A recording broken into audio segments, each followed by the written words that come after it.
clarification from the voters on that at the next opportunity, which would be at the 2020 election. So without getting clarity and without putting it back out to the people, because there's not clarity, if we went to a 4+ at-large, without that clarity, the at-large mayor position could usurp the most recently passed term limits measure. I'm not sure I heard all of that question, but why don't you restate it and let me try it? Right. Without clarity, without changing the law being the term limits, then, and if we went with a at-large mayor in 4 districts, without the change in that law and without that clarification, then the mayor would not be held to any term limits. Would it be fair to say? No. I would say what's fair to say is this, that I have researched this issue, and what I found was that there's no statute that answers the question that's we're talking about right now of whether the term limits that passed would apply to an elected mayor, since you didn't have an elected mayor when that term limits measure was passed. So there's no statute on it. We look for cases. There's no case law on it either. So that's why there's the lack of clarity, because we don't have, sometimes you're going to find in the law that sometimes there's an answer and sometimes there's not, and here's a situation where there is no definite answer. So that's why I have said that my recommendation would be that if you do go with an elected mayor, that you would want to get clarification with respect to the term limits question, and you could do that by presenting a measure to the voters, just as was done in 2018. One of the term limit measures was one that was presented by the council. You could do that, or the public could, on their own, or in combination, as happened in 2018, where you have one from the council and one from the public. But I do think that that issue would need to be clarified if you're going to go with an elected mayor. Okay. That's all I got. Any other questions? Any other questions to any staff members for Mr. Clifford or anything of that nature now? Okay, so before we start our deliberation, let me ask once again what we're tasked with tonight. What is our preference if we could get some movement on this particular issue? One of them, I would think, is whether or not we want to the 5 districts to go to 4 districts and a mayor. And the next task I think that we want to perhaps talk about is the amount of people in each district. So, Mr. Clifford, is there anything else that you can think of that would be helpful for us to talk about tonight? I have something to volunteer on that. As is indicated in the agenda report on big page 3, under the second full paragraph, it's indicated that the City Council may wish to initially consider a discussion on whether the City Council is in favor of an elected mayor or a mayor selected by the City Council. That this will assist in making the decision on the number of districts. So the reason in support of that, the rationale being that once you make your decision as to whether or not you're going to have favor an elected mayor or not, that kind of drives the question of how many districts you're going to have, because if you are favoring an elected mayor, then your choices on districts would be that you could have 4, 6, or 8. And if you your discussion leads you to not an elected mayor, then your alternatives are 5, 7, and 9. Okay, so the suggested action, we have 3 suggested action here. Would you recommend that we deal with all 3 of them individually, or would you recommend that we combine all of them into one? Well, the first suggested action is to receive public comment regarding the composition of the City Council, voting districts, and the criteria to establish the boundaries of the city's voting districts. So you've received the public comment. The second item is the adoption of a resolution with those revisions that you determined to be appropriate to and adopting the line drawing criteria for the establishment of City Council district boundaries and the desired number of districts. And I should mention that if you look at big page 7, under Section 4, and I think it's worthwhile that I read this to the public for those who may not have this resolution in front of them. Section 4 of the proposed resolution reads this way. It says that the number of city council districts for map drawing shall be, and then choose one or more of the following. And then there's 6 choices. Choice 1 is 5 with the mayor selected annually by the city council. Choice 2, 7 with the mayor selected annually by the city council. Choice 3, 9 with the mayor selected annually by the city council. Choice 4 is 4, and when I say 4 districts, with the mayor elected at large by the voters. 5 is 6 with the mayor elected at large by the voters, or 6, 8 with the mayor elected at large by the voters. If you look at the agenda report with respect to what other cities in the county have done, that's back on big page 3. The city of Moore Park, for example, reviewed maps that were comprised of 4 districts with an elected mayor, and also maps with 5 districts and a mayor selected by the council. That was what Moore Park did. Ojai reviewed maps comprised of 4 districts with an elected mayor, and that's what the council approved. Oxnard reviewed maps comprised of 4, 6, and 8 districts, all with an elected mayor. Simi Valley reviewed maps comprised of 4 districts and 6 districts with an elected mayor, and maps with 5 and 7 districts with the mayor selected by the council. And then finally, the city of Ventura reviewed maps comprised of 7 districts with a mayor selected by the council. And in the last paragraph on big page 3, it's pointed out in the agenda report that in the districting process that none of the cities changed their method of selection of mayor. So if they had a mayor that was elected previously, they remained with that.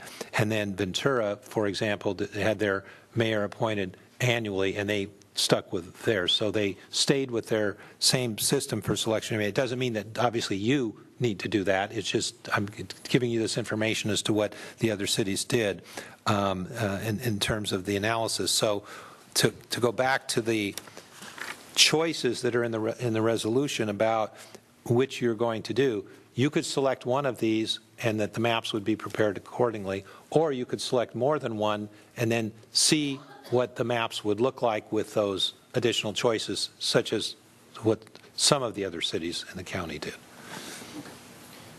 All right, so we've heard Mr. Perrick. Is there any questions now, Mr. Perrick, or of staff? Okay. Okay, so with that, we'll open up to the council deliberation. Could I just kick this off with one suggestion? Going to big page 7, section 4, I have heard nobody talk about options number 2, 7 council members, or 9 or option 3, 9 council members. I haven't heard anybody talk about option 5, 6 council members, or 8 or option 6, 8 council members.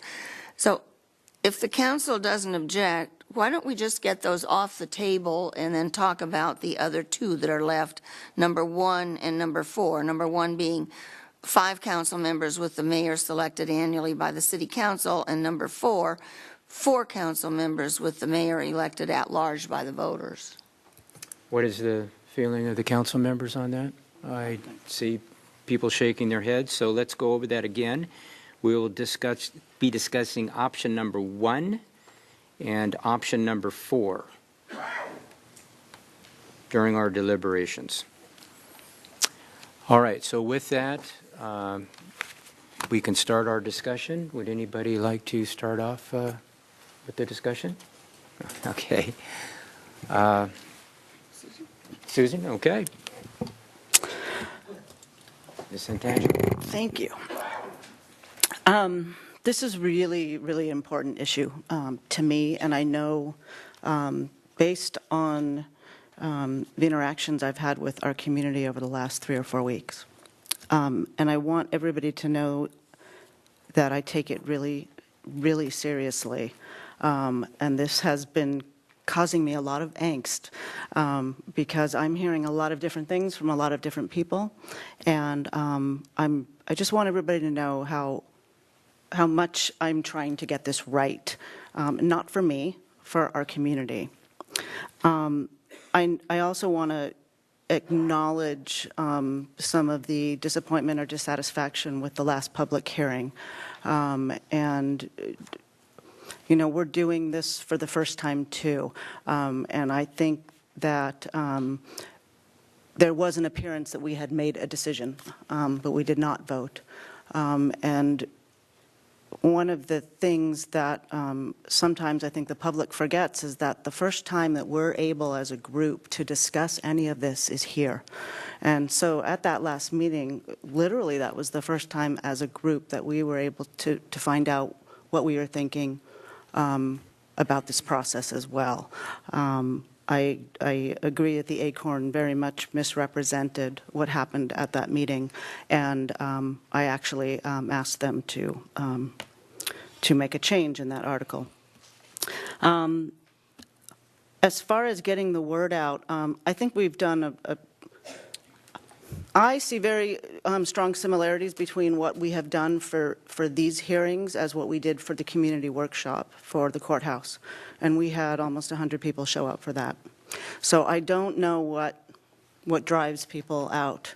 You know, we can always do better, but I'm not sure what else to do. I know that, you know, at least on my social media, I am throwing it out there. Everybody I talk to, I'm talking about this. So I'm not sure where to go with that. I also want to talk about something I've been reading, and I heard some comments about tonight about the council's self-interest. I think we're already at a disadvantage because we are the people, you know, voting on this, and obviously there's that appearance of, are we doing this for ourselves? I hope you trust, I can't speak for everybody else, but I do believe in my colleagues, and we really are. I am really trying hard to make sure that this is about what's best for the community long after I'm gone. When I am here and I'm sharing my thoughts and my opinions and my views, those aren't my personal opinions. Those are my opinions that I've formed based on data, based on research, based on staff reports, based on what I hear from the attorney, based on what I hear from you, whether it be a phone call or a meeting or a Facebook message or a text message or whatever that communication is. All of that stuff that I'm gathering helps formulate an opinion that I am sharing here as a representative of you, not my personal beliefs. My personal belief matters as much as all of you. So that's not much for me. I'm representing you. So I want you to know that. I was one of the few people that actually wanted districting here. And I can't move now. I may be districted out. I may have to run against a fellow colleague. So if I was really concerned about my self-interest, then I probably wouldn't have favored districts. So I hope you can trust in this process that we really are trying to listen to you and represent you. So let's talk about the feedback now. I put that poll out there knowing that it was very unscientific, but I wanted to at least get some feedback in that sense. I think, where did I put the numbers? So I had 176 people respond, and 27% were in favor of a 5-person council. 73% were, I'm just going to say 4 plus 1. However, 176 out of 48,000 some odd voting people is less than 0.5%. So it's a pretty small sample size. I don't really find that super indicative of the pattern here. And I can honestly say that in my emails, all the communication, it's probably skewed a little bit more towards the 4 districts plus a mayor. The one underlying theme that I am hearing and getting is that people are feeling a loss of control through all of this process. And I get that. You're going from voting for 3 people 1 year, and then 2 years later you vote for 2 people, and then 3, and then 2. And now you're potentially going to switch to a system where you're voting once every 4 years. So that can feel like a real loss of control. I think that's arguable. I believe that the districting is going to help that engagement. I think that you're going to have a smaller group to engage with somebody that's representing a smaller area. And I think that it's more than just votes that is that representative relationship in the community. I think it's that everyday engagement. So the trade-off may be that you're only casting a vote every 4 years, but you may be engaging with your representative council member more. The pros and cons have been listed here. I'm only going to mention the ones that I haven't heard. I do think it's important that we understand that the mayor does not have any more power in terms of setting our agenda or the vision for the city. We do that as a group, and that wouldn't change. The goal of districts was to get more representation. For me, I saw it as a way that would allow more people to run for office, a more manageable campaign, a closer relationship with constituents. I am concerned that if a mayor is an at-large elected position, that not everybody would be able to run for that position. We are part-time. I have a full-time job. If I had to do what the mayor does and do it all on my own, there's no way I could do that with a full-time job. And I think that automatically carves out a large group of people that wouldn't be able to run for mayor. And I'm not saying that you shouldn't have to work hard, right? I mean, I'm doing a full-time job and this, and trust me. But I think everybody ought to be able to fill that position. And I think that if only people who are wealthy enough to not have to have a full-time job or retired, then that really limits who can be mayor. So just another thought.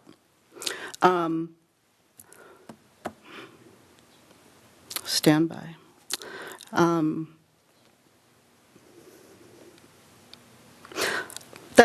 Yeah, I'm not going to just rehash things that have already been said. I'm feeling very torn. I think there are good reasons for both.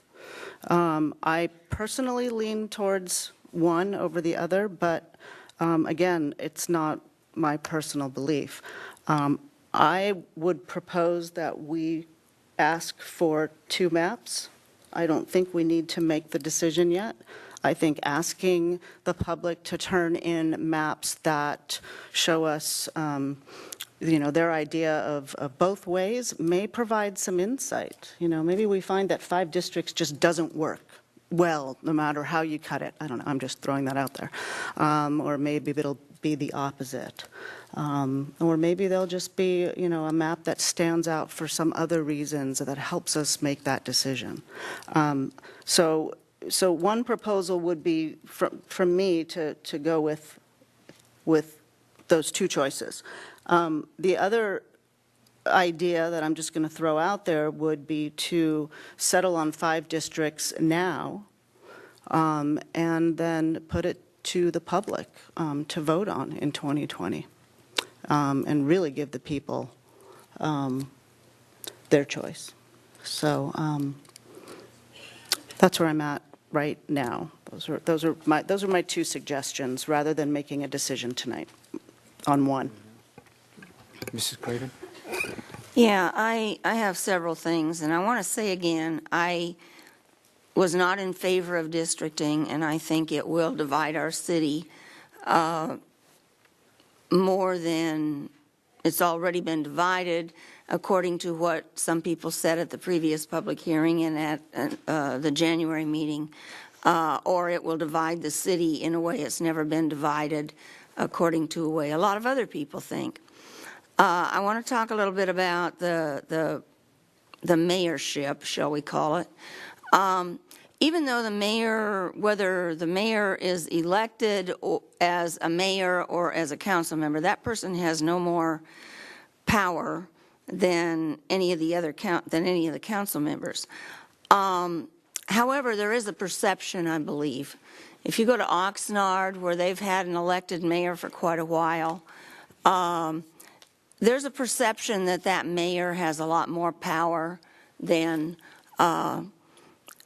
any of the council members, even though he has only one vote. And I think that makes a big difference. So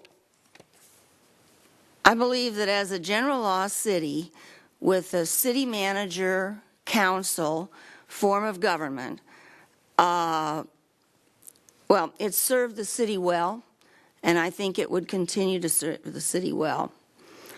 I have always said that I thought that Camarillo had a really good deal here with the way we do the mayor, and I believe it would continue that way.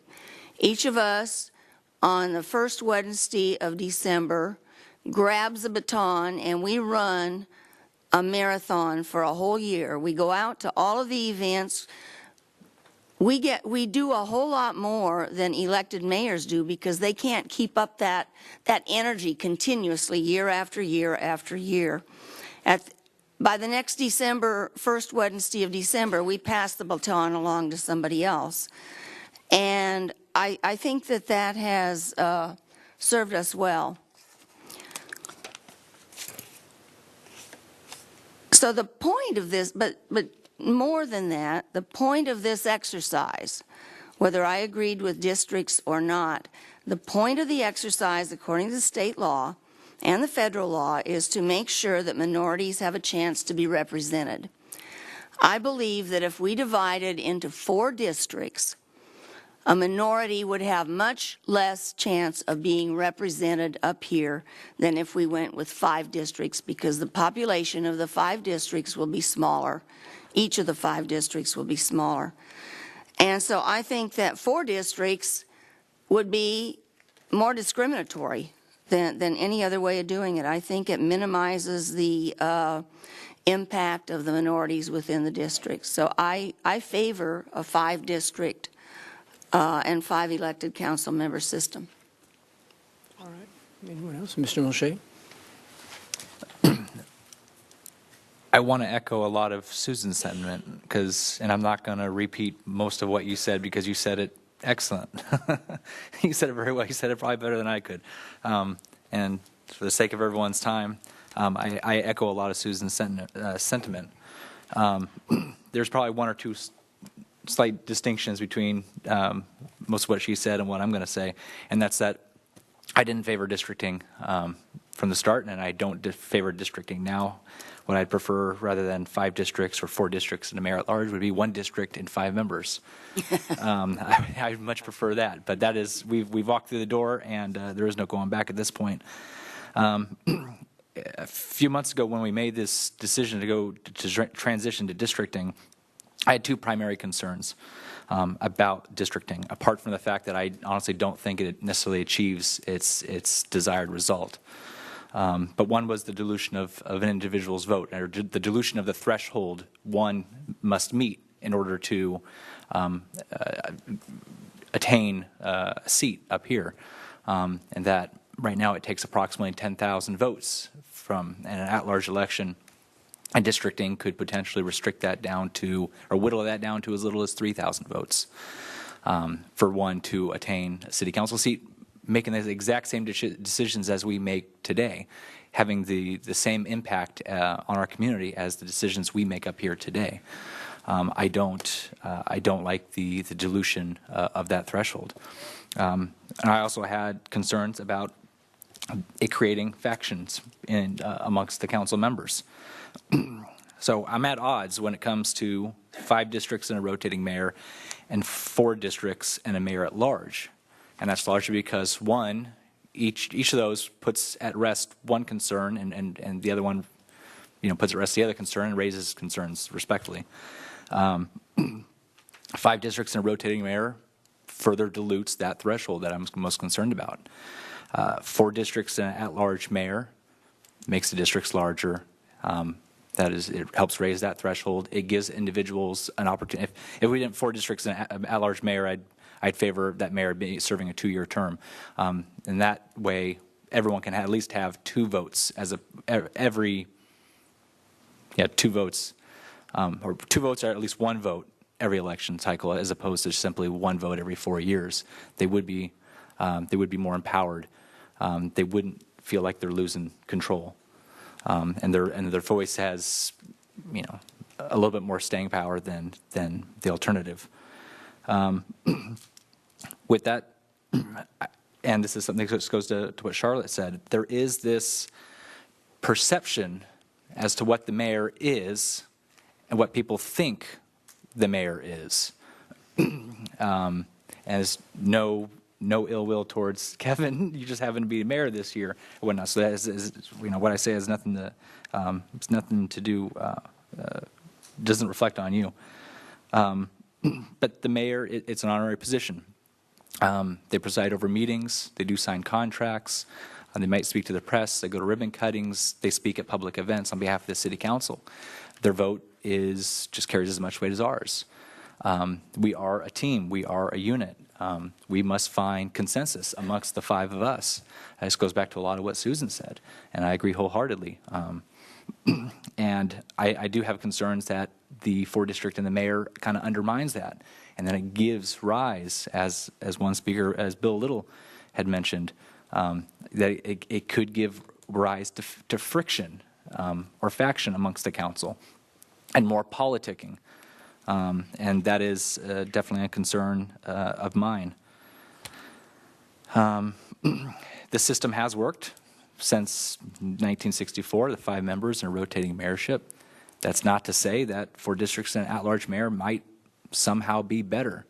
I don't want to necessarily rule out just because this has always been the way it's been doesn't mean that it's the way it has to be into the future. But I do agree with the sentiment that the system we've had thus far has served Camarillo relatively well. We are a well-run city. We have our issues.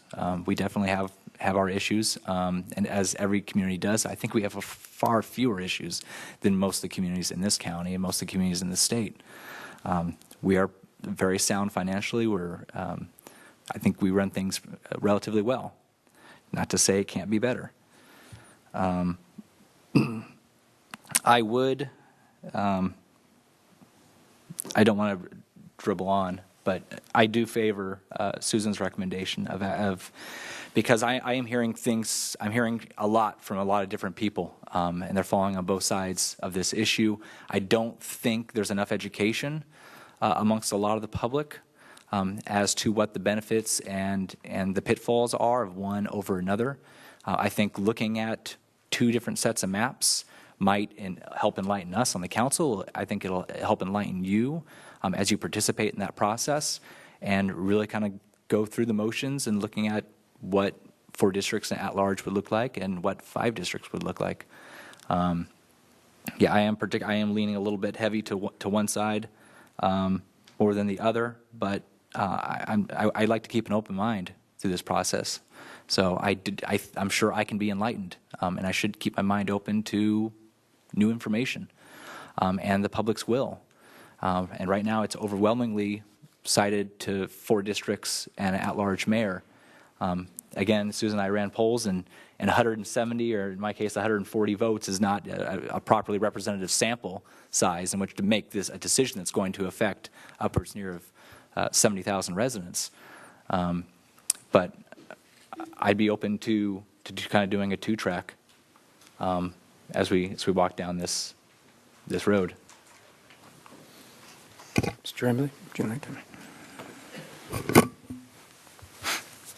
I don't think anybody's going to be surprised if I say that I have some kind of extensive comments. So I'm going to go ahead and plunge in. This is a very hard question, and it requires, I'm glad we're having this discussion and this full discussion and debate, as it were. Bottom line is that there are thoughtful and legitimate arguments on both sides.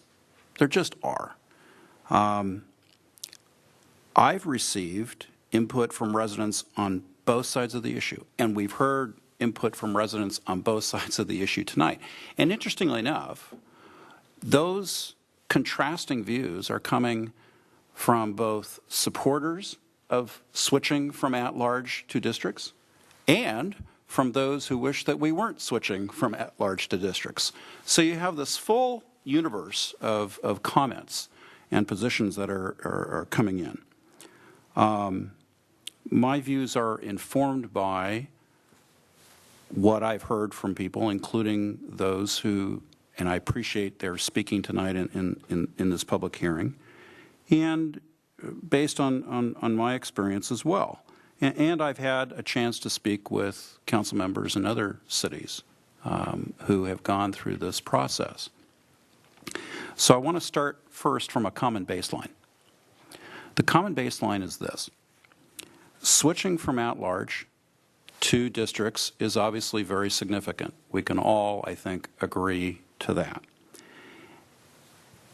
I've said before, putting aside from a voting rights standpoint, I'm skeptical about having districts from a governance standpoint. And it's the governance that I want to focus on here. In my view, and I said this at the prior meeting where we initially discussed these things, I think that unless it's addressed properly, having districts increases the risk of factionalization on this council. I really do. And so, for example, you have a council member who thinks only of their respective district and not at the city at large. Take a specific example. Fighting over who gets a bigger share of pavement dollars in their district each year. There's an example. That's something that we as a council are going to have to work on proactively during this next year. And I think that is work that is ahead of us. So there's the baseline.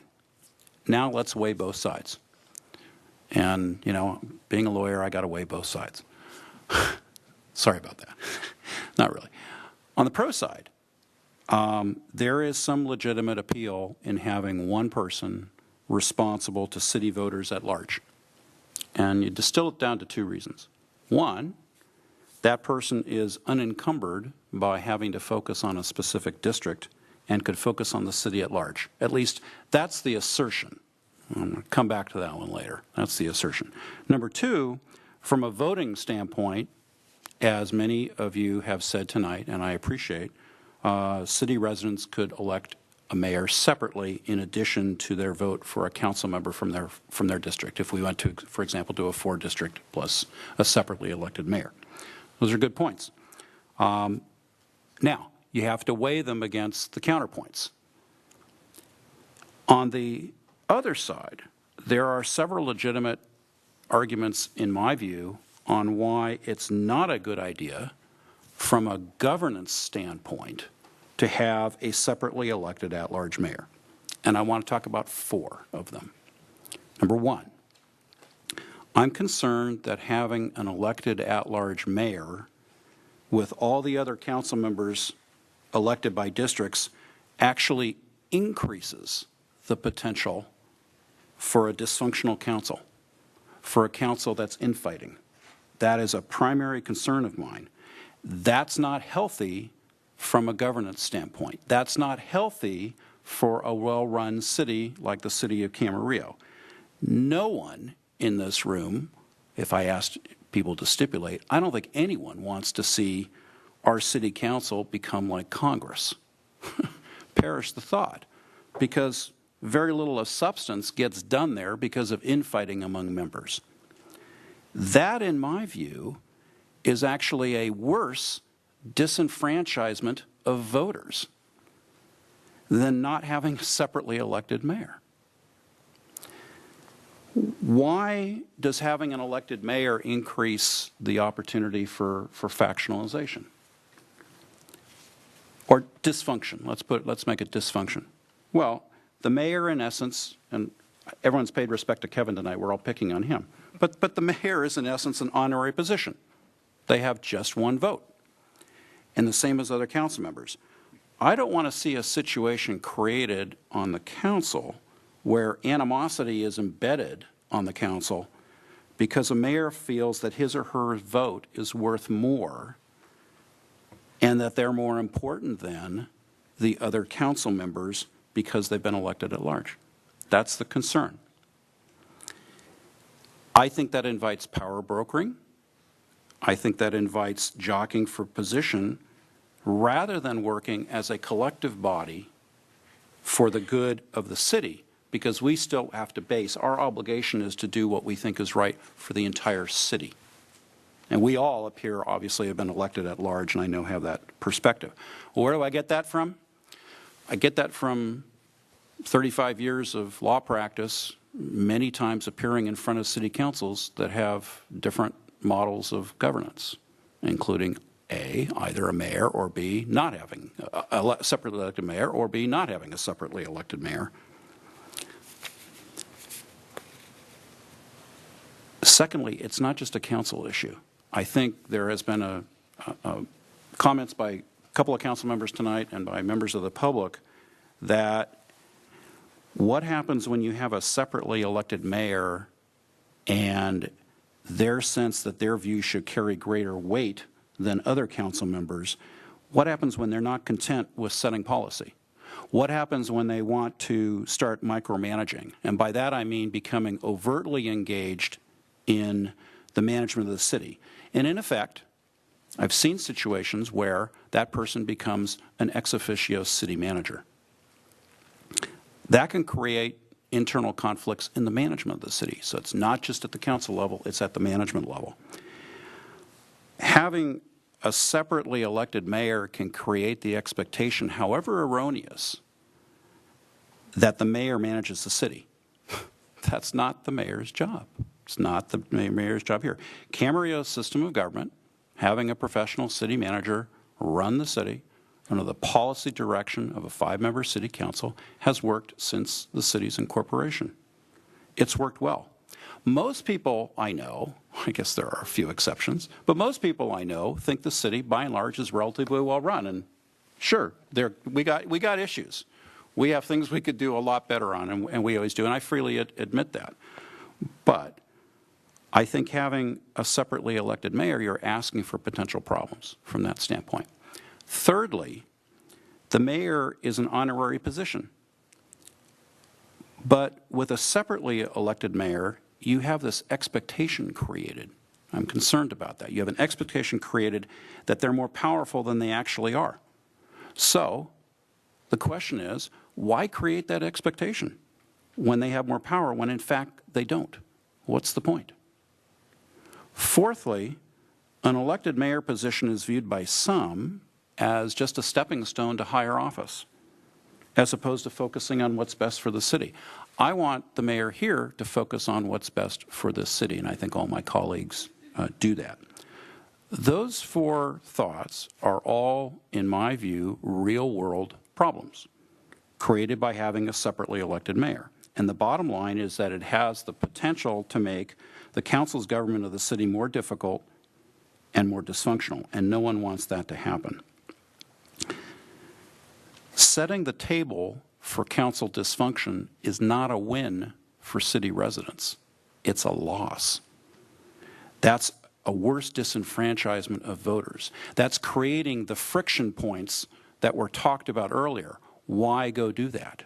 Why set yourself up for potential failure? Interesting, we've received arguments from a proponent in one of the emails, a real proponent, an ardent proponent of 5 districts, who asserts that having a separately elected mayor would undermine the whole rationale for going to a district system. and result in less representation and greater dilution of minority voters. And they also added, and create a new level of bureaucracy where you have a council, a mayor, and then a city manager. I understand that argument, and I think it's a thoughtful argument. One thing that really strikes me here is that in arguing for, in my view, with all due respect, in arguing for having 4 districts plus a mayor, there's an assumption that's being made, or a threshold premise that's being articulated. And that's that as a council member representing a district, I cannot or won't do what's best for the city of Camarillo. Well, that's wrong. That's inconsistent with the oath of office that I took. I mean, sure, if I move forward and represent a district, my obligation is to act on what I think is best for the city as a whole and its residents as a whole. That's how I see my obligation as a council member. Well, that doesn't change just because the district is transitioning. I'm sorry, that doesn't change just because the city is transitioning to a district system. It doesn't change it at all. So, on balance, I think the arguments against having a separately elected mayor outweigh the perceived advantages. The staff report is elucidating because there are many other local cities referenced in the staff report that do not have a separately elected mayor. Some have districts, some don't. But for example, City of Ventura just went through districting, and the council chose not to have a separately elected mayor. So we're not out here on a limb by ourselves at all. Lastly, almost. Finally, almost. Camarillo in the last 6 months, think of the changes that we've undergone here in the city from a governance standpoint. 2 really extraordinary changes. Term limits for council members, which I'm intimately familiar with, having drafted Measure E and battled with my colleagues at that time over. And number 2, switching from at-large to district voting. Well, there is a legitimate point of view that we've got a lot on our plate right now in just dealing with those, and we should take some time to breathe before instituting another significant change. I thought the speakers tonight, I really appreciated. I think they were outstanding in their views, and I want to thank you. One comment I want to make, a couple of comments. One speaker, and I believe it was Dr. Dixon, said it's not whether you work well together. And respectfully, I disagree with that. Very respectfully, I disagree with that. Because I think it's very important how the council works together. I also think it's very important that citizens feel represented. And frankly, from you could argue, I think, that it'd be better to either have all at-large or all districts, rather than cut it up into some hybrid of a 4+1. This next comment is with respect to the mayor and the having a vision as the mayor, and I think that's a very good comment. But I would also add to that this council every February spends several hours in a goal-setting session and sets the roadmap for the next year. And that's done collectively between the 5 of us, as it should be, because all of us are establishing the roadmap that we want the city manager to follow over the course of the next year. And he's taking his direction from us. And I think that's the right way to go. I think we should narrow this down tonight. I think we should, I think it's responsible to narrow it down tonight. It's a responsible thing to do. And I think we should, this might come about in another couple of years.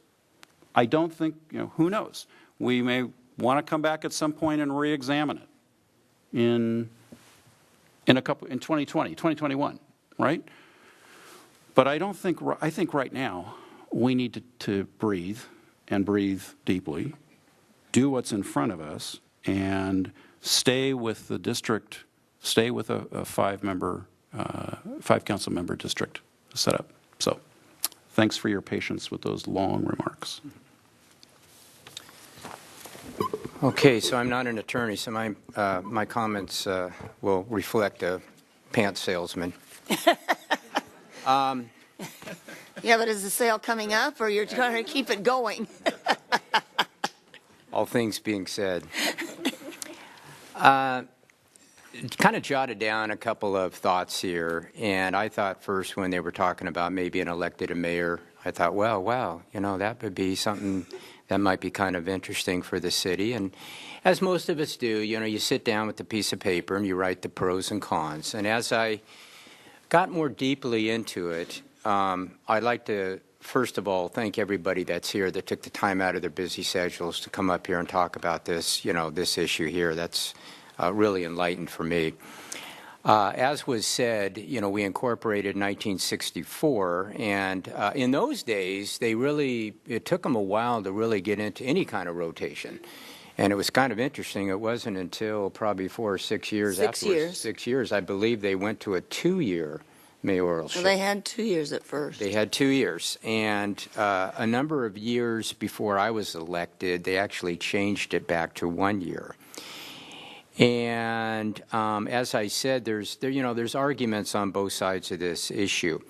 But my experience as a mayor, and I've been fortunate, to be mayor, this is my 5th time, that it allows everyone to have an equal chance at being mayor.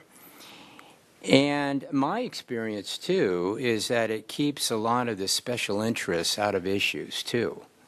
We have to work with all of our colleagues here, and we work very, very closely with them. Also, it creates cohesiveness on the council, and as was said, no one person becomes more powerful than the other.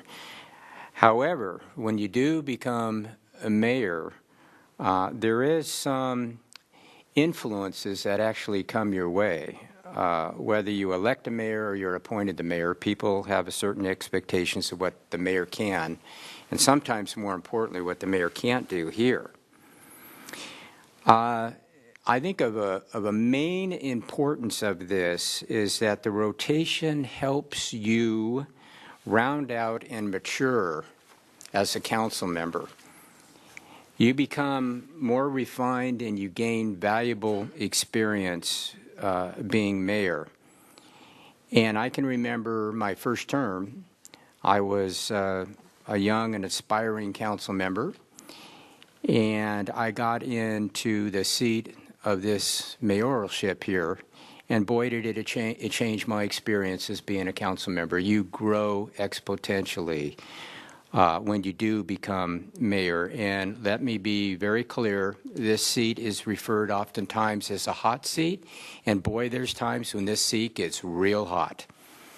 So, you start looking at what my colleagues have said and the changes that we've had in the past 6 months here.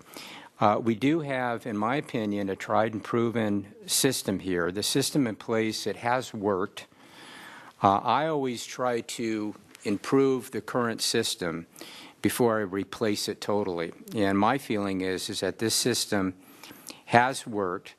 I think it will be beneficial to what we're tasked to do here, and that's with creating, going from an at-large into a district. I think it would be beneficial to us to have 5 council members here and rotate within it in the years, a year at a time, as was said here.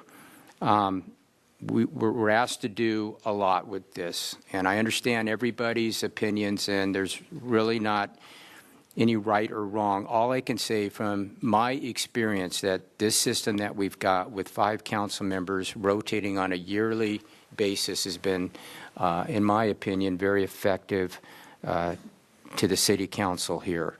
So having said all that, I think it has served us well, and I'd recommend that we stick with the 5 council members and rotating and have the council continue to select the mayor. All right, so with that, is there any, Mr. Tremblay? Would it be appropriate to make the motion? I'll go ahead and do that. All right, I'll make a motion that the council adopt the resolution 2019/blank attached to the staff report with sections 1, 2, 3, 5, 6, 7, and 8 unchanged, and with section 4 to reflect option number 1, 5 with the mayor selected annually by the city council, and that resolution also adopts the criteria for the establishment of council district boundaries and desired number of districts, and finally direct NDC, the city's demographer, to prepare up to 4 district election maps for consideration at the public hearing scheduled for April 24, 2019. Second. Okay, there's a motion, a second. Any Mr. further discussion? One comment, I'm sorry, Mr. Go ahead. yeah, I'm going to vote against the measure only exclusively due to the exclusion of option 4 not being in the motion. Okay, any other comments from anybody?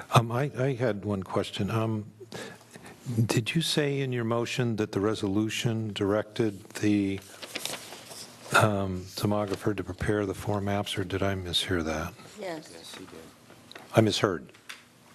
Okay.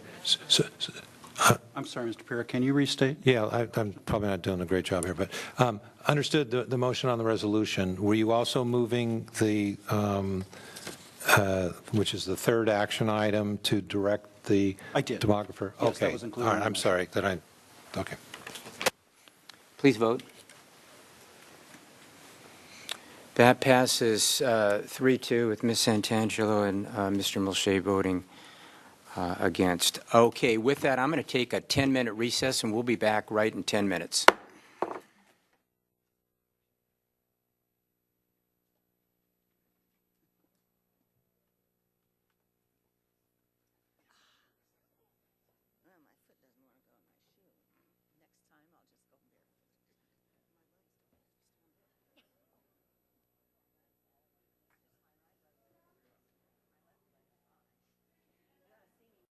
Right, I'm going to reconvene the meeting, please, and we're down to item B. Mic on, Kev. Yes, it's on. It's on. Yeah. Okay, so it's the Community Development Block Grants CDBG application preliminary funding allocations. Do we have a staff report on that? Ready? Yes, good Thank evening. you. Oksana Buck with Community Development. Good evening, Mayor Kildee and council members. Hold on just a second. My mother is on the board of one of the organizations that has asked for funding, so I'm going to recuse myself. Not CDBG. Not on CDBG. You need to recuse on community service grants. I got confused. Cancel that. Proceed, please.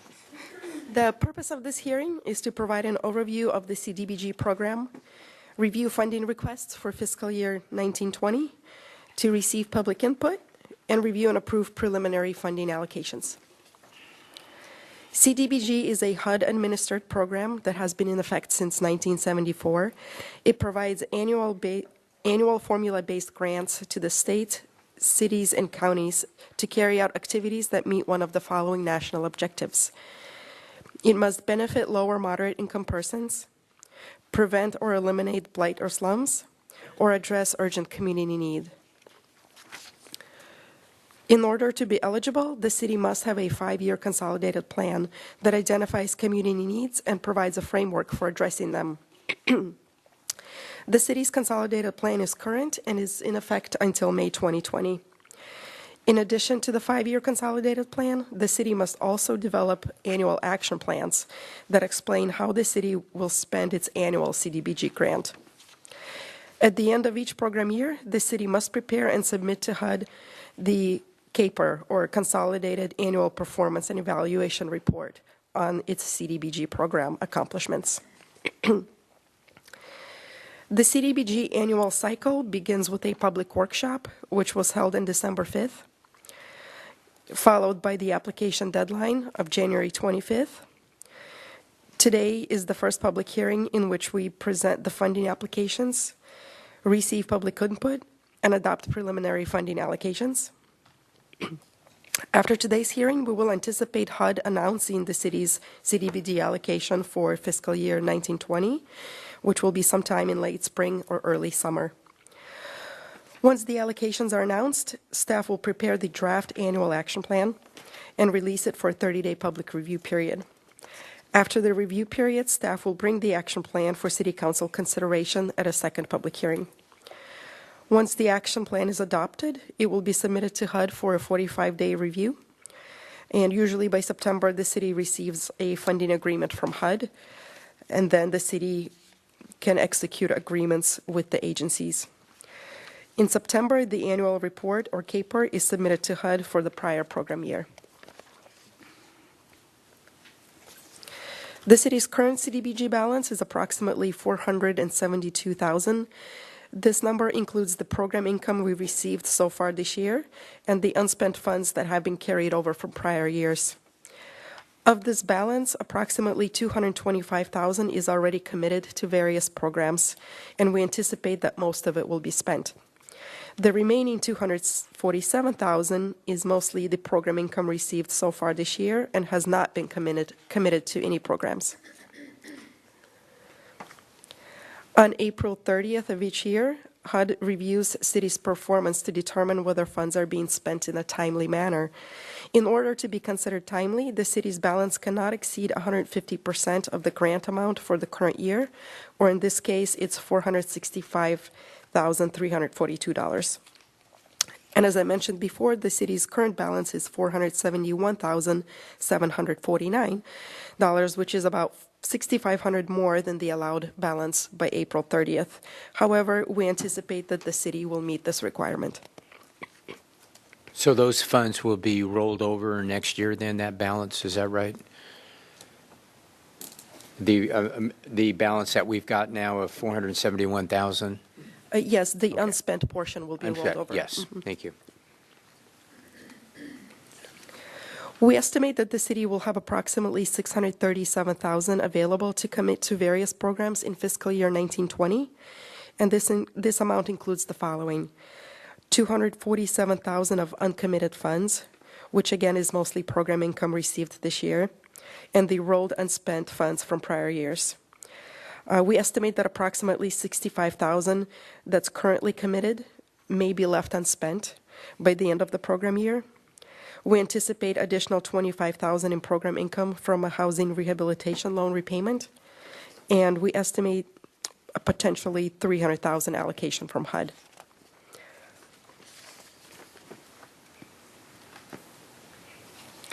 CDBG regulations specify that this funding can be divided into the following spending categories. Up to $80,000 or $80,464 may be awarded for public service programs. Up to $60,000 may be awarded for administration and fair housing, and the remaining $496 may be spent on other eligible housing activities.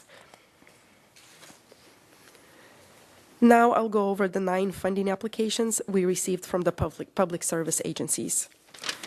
The first is Lutheran Social Services, requesting $25,000 to provide rental and utility payment assistance, address critical needs such as food and bus passes, and case management to lower income persons. An estimated 55 Camarillo residents will be assisted. Catholic Charities is requesting $10,000 to maintain staff positions in their OASIS program, who assist seniors with referrals to social services, coordinate volunteers to help with grocery shopping, transportation errands, minor housekeeping. An estimated 80 Camarillo residents will be assisted.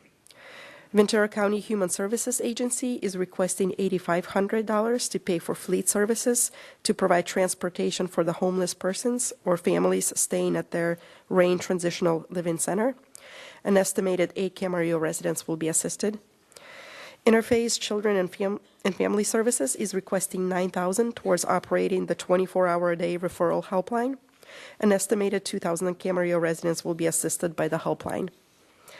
Livingston Memorial Visiting Nurse Association is requesting $10,000 to subsidize the cost of in-home medical care for the underinsured or uninsured low-income residents, and the estimated 24 residents will be assisted. 28 residents will be assisted. Long-term care services of Ventura County Ombudsman is requesting $10,000 to maintain staff positions to monitor long-term care facilities for any issues and facilitate volunteer recruitment and training. 35 facilities with an estimated 1,237 residents will be assisted. Turning Point Foundation is requesting $19,740 to maintain staff positions to provide services such as case management to the homeless and mentally ill, provide mental health services, substance abuse treatment, referrals to services, and employment assistance. An estimated 8 Camarillo residents will be assisted. Caregivers is requesting $5,000 to maintain current staff positions to recruit and train volunteers to provide in-home assistance, transportation, and companionship for isolated homebound seniors. An estimated 77 Camarillo residents will be assisted. And lastly, Ventura County Community Development Corporation is a new applicant, is requesting $15,000 to maintain current staff positions for providing financial education and counseling services to help families stabilize their financial situation. An estimated 12 Camarillo residents will be assisted. These requests total $112,240. However, we estimate that the city will only have $80,464 available for public services as allowed by HUD regulations. Staff is recommending to allocate the entire $80,464 towards public services. The available amount is slightly higher than last year, so we recommend proportionally increasing each agency's allocation from their prior year's allocation.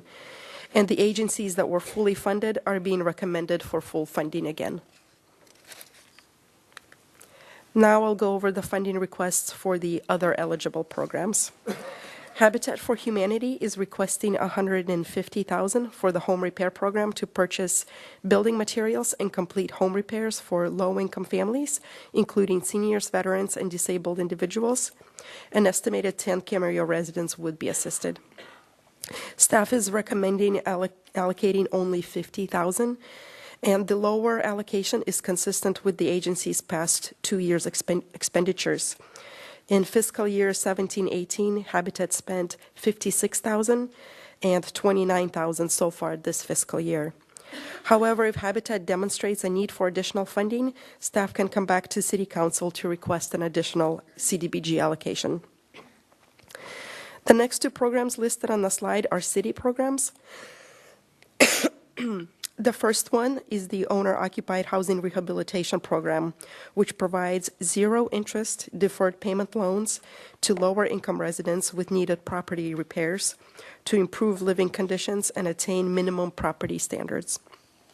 Staff recommends allocating $146,000 to this program, which may fund up to 5 rehabilitation projects. The second city program is the Affordable Housing Property Acquisition Program. It allows the city to identify and purchase vacant land that may be used for development of affordable housing units. Staff recommends allocating the remaining $300,000 to this program. And lastly, HUD regulations allow up to 20% to be allocated for administration and fair housing. Staff recommends allocating the full $60,000 to cover those costs. Staff recommendation to City Council is to adopt a resolution approving the fiscal year 1920 preliminary funding allocations and direct staff to proportionally adjust the allocation once HUD announces the city's allocation to be included in the fiscal year 1920 CDBG action plan. This concludes my presentation, and staff is available to answer any questions. Any and questions? also, some of the representatives are also here from the agencies to speak on their funding applications and answer any questions too. Any questions at this time? Just Mr. one. O'Shea? Just one question. Thank you, Ms. Buck. If you want to go, can you go back a few slides? This is in regards to the how we exceed the balance by $6,400 to HUD. I read in the staff report, so we're over what HUD would require. And it said that staff anticipates that we'll still meet HUD's timeliness ratio. How or why or? Yes, we're anticipating the agencies to submit requests for reimbursements within the next weeks prior to that monitoring deadline of April 30th. All right, so we anticipate that balance to go down below that level Yes, then? we've Okay. reached out to all of our subrecipients. Okay. Yeah. Any other questions? This is an advertised public hearing, so I'm going to open the public hearing. And we do have some blue cards, so I'll call you up as they were submitted to me. First is Kelly Brown. Kelly here. Good morning, Kelly, and if you could limit your comments to 3 minutes, Kelly, I'd appreciate it. Thank you. Sure. Thanks so much for your time tonight. I did submit for you to review, when you have time, the stats from Camarillo calls from 2018. This will actually represent calls and text messages that 211 received from residents in Camarillo. I did want to take time tonight to not necessarily talk about this routine 211 work, which is really important, but to thank you for your support, which allowed me over this last 12 months to respond to the Hill and Woolsey fires, and also to the Borderline shooting event. So the support that you gave us allowed myself and a couple of my staff to deploy to the Victim Assistance Center in person and do needs assessments with survivors and families of those who were killed. I met with all of the families and all of the survivors, and we were able to do needs assessments for everyday things that people could not figure out how to handle at that time. Driving people to Verizon to buy new cell phones because they left them at the venue, or to get Lyft vouchers for people whose cars were left at the venue for several days. So being able to address those kind of needs were done because of the support that you have for 211. And we really appreciate that, and I wanted to take the time to thank you and let you know that we would not have been able to do that without the support that we receive from the cities. So thank you so for your much. comments. Any comments? Ms. Craven had a question. I don't have a question. I just want to thank you for what you do and remind everybody that Camarillo's 211 was the very first 211, and it has now spread like wildfire because you did such a good job. Yes, we cover 21 counties of California now Good question. and take over 200,000 calls a year. Mr. Tremblay had a question. Kelly. Well, I also Or wanted, yes, two comments. One, thank you for all the good work that you do. And I note that in the profile that you gave us, far and away, out of the top 10 caller needs, the number one need is on housing Yes. in terms of what you get calls for. And that includes homeless motel vouchers for the homeless shelter, homeless safe parking program, and transitional housing shelter. And that far and away exceeds the others. This is countywide. So every city will have that same number one need. So at 211, it's been our number one need over at least the last 5 years. And what's different about 211 now over the last 3 years is we are now part of the continuum of care. And we are able to, if someone calls in and tells us that they are homeless, then we are able to enter them into the homeless management information system over the phone and prioritize them for available housing, transitional shelter, emergency shelter, get them into the emergency shelter, make a direct referral to that. So we're really excited about being able to not just give someone a number or an address to show up at, we can actually help to make sure they get into a place. Thank you. Thanks for your good work. Anything else? Thank you. Next is Tammy Glenn with Caregivers. Tammy with us tonight. Again, 3 minutes if you would, and welcome. Thank you. I wanted to thank you for your consideration of our request this year and let you know that Caregivers is celebrating its 35th anniversary as one of the original pilot programs for volunteer caregiving in the nation.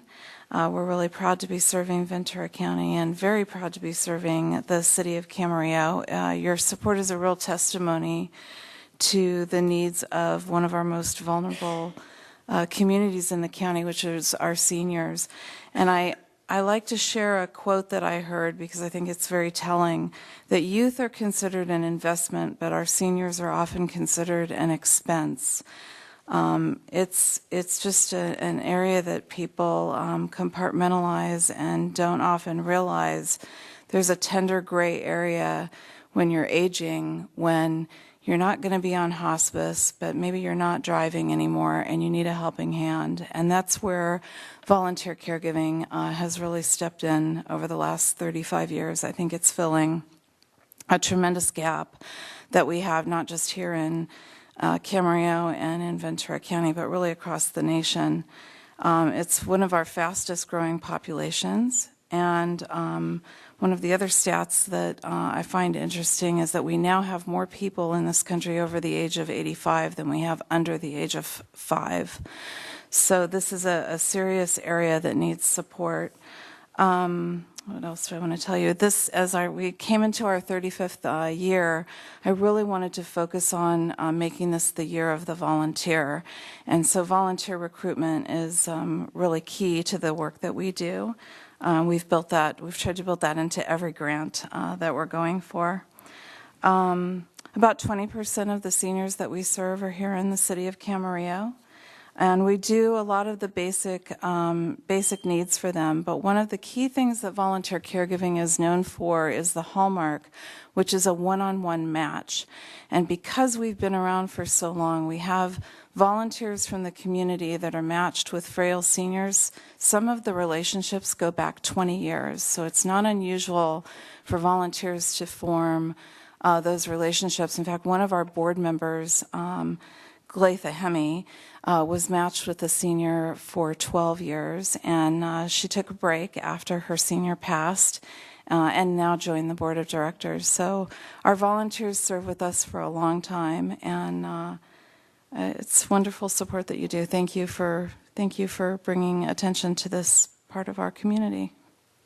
Thank you for your comments. Any comments? Thank you very much. Okay. Next is Terry Soto with the RAIN. Terry? All right. Welcome, and if you could keep it for 3 minutes, I'd appreciate it. Thank you. Thank you. Good evening or good night now. Thank you for your time. Good night. And considering RAIN Transitional Living Center for the funding. RAIN Transitional Living Center is funded through the County of Ventura Human Services Agency. It started in 1997 when El Nino happened. The animal shelter sent staff down to the river bottom to rescue animals that might be in danger of the flooding down there. And they realized that there was people living down there. And so they started housing people at Animal Regulations. In 2004, I believe, it became the RAIN transitional program that it is right now off of Lewis. We provide transitional shelter for singles and families that are experiencing homelessness. It's a 3 to 6 month program, and they can stay there up to 12 months. If a family member or if families have not obtained housing at that point and they are working their program, we do work with them to make sure that they get into some kind of housing or some place safe, so we don't just exit them to the street. They have to be, in order to be eligible for RAIN, you do have to be a Ventura County resident. You have to be 80% AMI. And either if you have children, if you are a family, you have to have children in common or a single person. We have 23 rooms. Of those, 6 are single rooms and the rest are family rooms. As you saw in the chart last year, we did provide services to 8 people from Camarillo. The residents that we see from Camarillo tend to be people that are either couch surfing or living in their car or living in motels. They stay in their vehicles at the transit center off of Lewis, or are kind of just staying with family members and have grown up and really lived in Camarillo their entire life. Most of them are usually people who've just experienced a life situation, either divorce that led into homelessness or a loss of income and not able to get back into the job market because of various reasons. So the services that we provide are transportation to and from work, to interviews, support in getting interview clothing, preparing for interviews, applying to jobs, working on resumes. We have on-site classes that are offered in the evenings, as well as childcare so the parents can attend the classes. We provide breakfast, lunch, and dinner, and a snack in the evening. We really provide services for the entire family. Students are paired with School on Wheels tutors and receive tutoring there at Rain.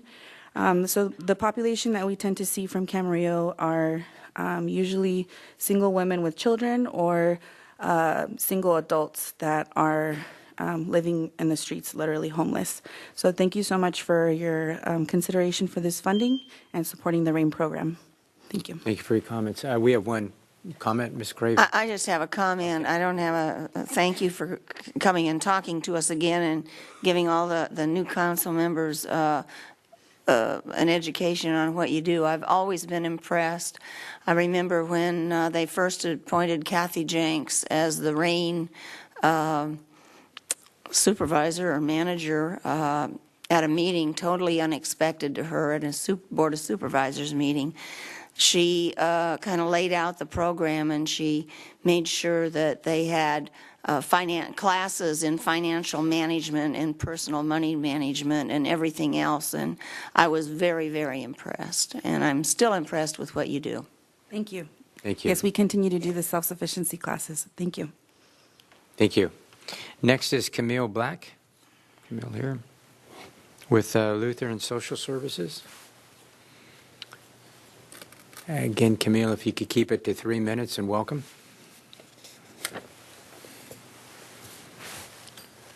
Hi.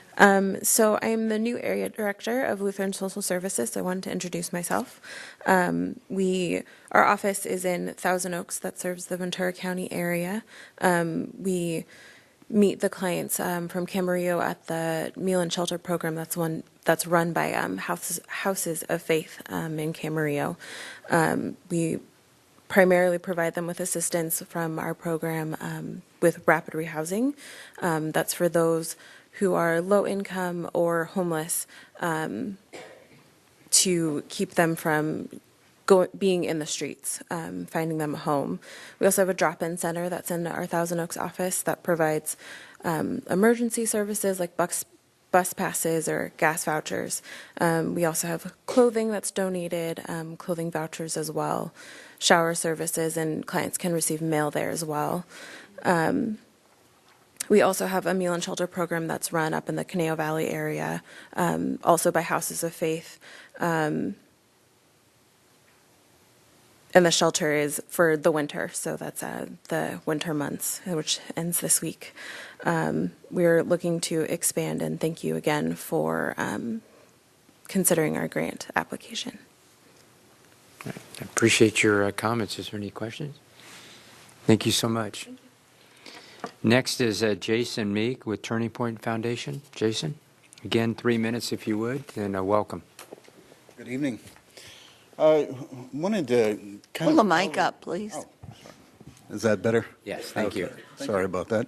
I wanted to put a little color, something tangible to what the funding actually does, specifically for Our Place Safe Haven. Turning Point is a behavioral health community-based organization, and the Safe Haven, in very simple terms, is to meet very critical, necessary life needs. I mean, it's so much more than that, but it is an immediate triage for those that have been on the streets for a long time that have behavioral health issues, may have legal issues, substance abuse issues, and certainly in tandem with medical issues. Now, latest studies have indicated that those that are experiencing homelessness, behavioral health issues, and potentially substance abuse can expect a lifespan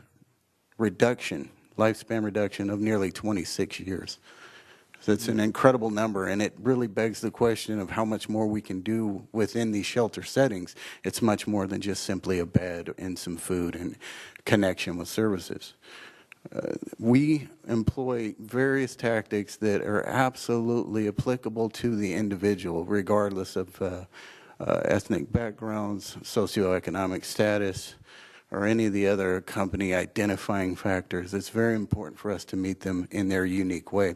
Everybody gets case managed that goes through there. Everybody gets connected with a primary care doctor. If they are veterans, we certainly have staff that are both have veteran experience, in many cases combat experience, as well as the clinical training and some of the local universities to provide very, very specific clinical support for combat type stress. We really pride ourselves on meeting the needs specific to each individual. So without this, you can look at some of the numbers of what it costs somebody who's not in a program or not getting help. And the average number for somebody on the streets is about $46,000 loosely throughout the nation per year. And what we're asking for essentially is about $2,000 per identified persons, which one simple trip to the hospital can absorb most of that just in the ambulance ride alone. And we do spend a great deal of time, like I said, making sure that we treat the person holistically, getting the mental health needs met, the emotional needs met, as well as housing and basic life skills. And some bragging rights for these individuals, many of which have become so good at their own recovery that we now have about 45 to 50% of our staff that are now employed as a result, many of which with us, and some with one of our programs here in Camarillo called Growing Works. So thank you again. It couldn't happen without your support. Thank you very much for your comments. Thank you. Next, I believe, is Lee Sherman. Is Lee here with us? Lee? Again, 3 minutes, if you would, Lee, and welcome. You might let everybody know where you're. Thanks. I'm, excuse me. Can you hear me okay? Yeah, it's good. I'm with Livingston. Thank you. Good evening. I'm the grant writer. I wrote the grant in front of you for the CDBG program. We're deeply thankful for the continued support we've received from Camarillo's CDBG program. We've been providing vital home health care to under or uninsured residents of Camarillo for over 70 years. We're the county's only nonprofit provider of comprehensive home health, medical hospice, and family support. In 2018, we provided care to 691 Camarillo residents, 28 of whom received services free of charge through our subsidized care program, which is supported directly by CDBG funding. In the field of home health and hospice care, Livingston's quality of care is unsurpassed. We have a 4-star rating on Medicare's Home Health Compare website, which you guys can check out for yourself.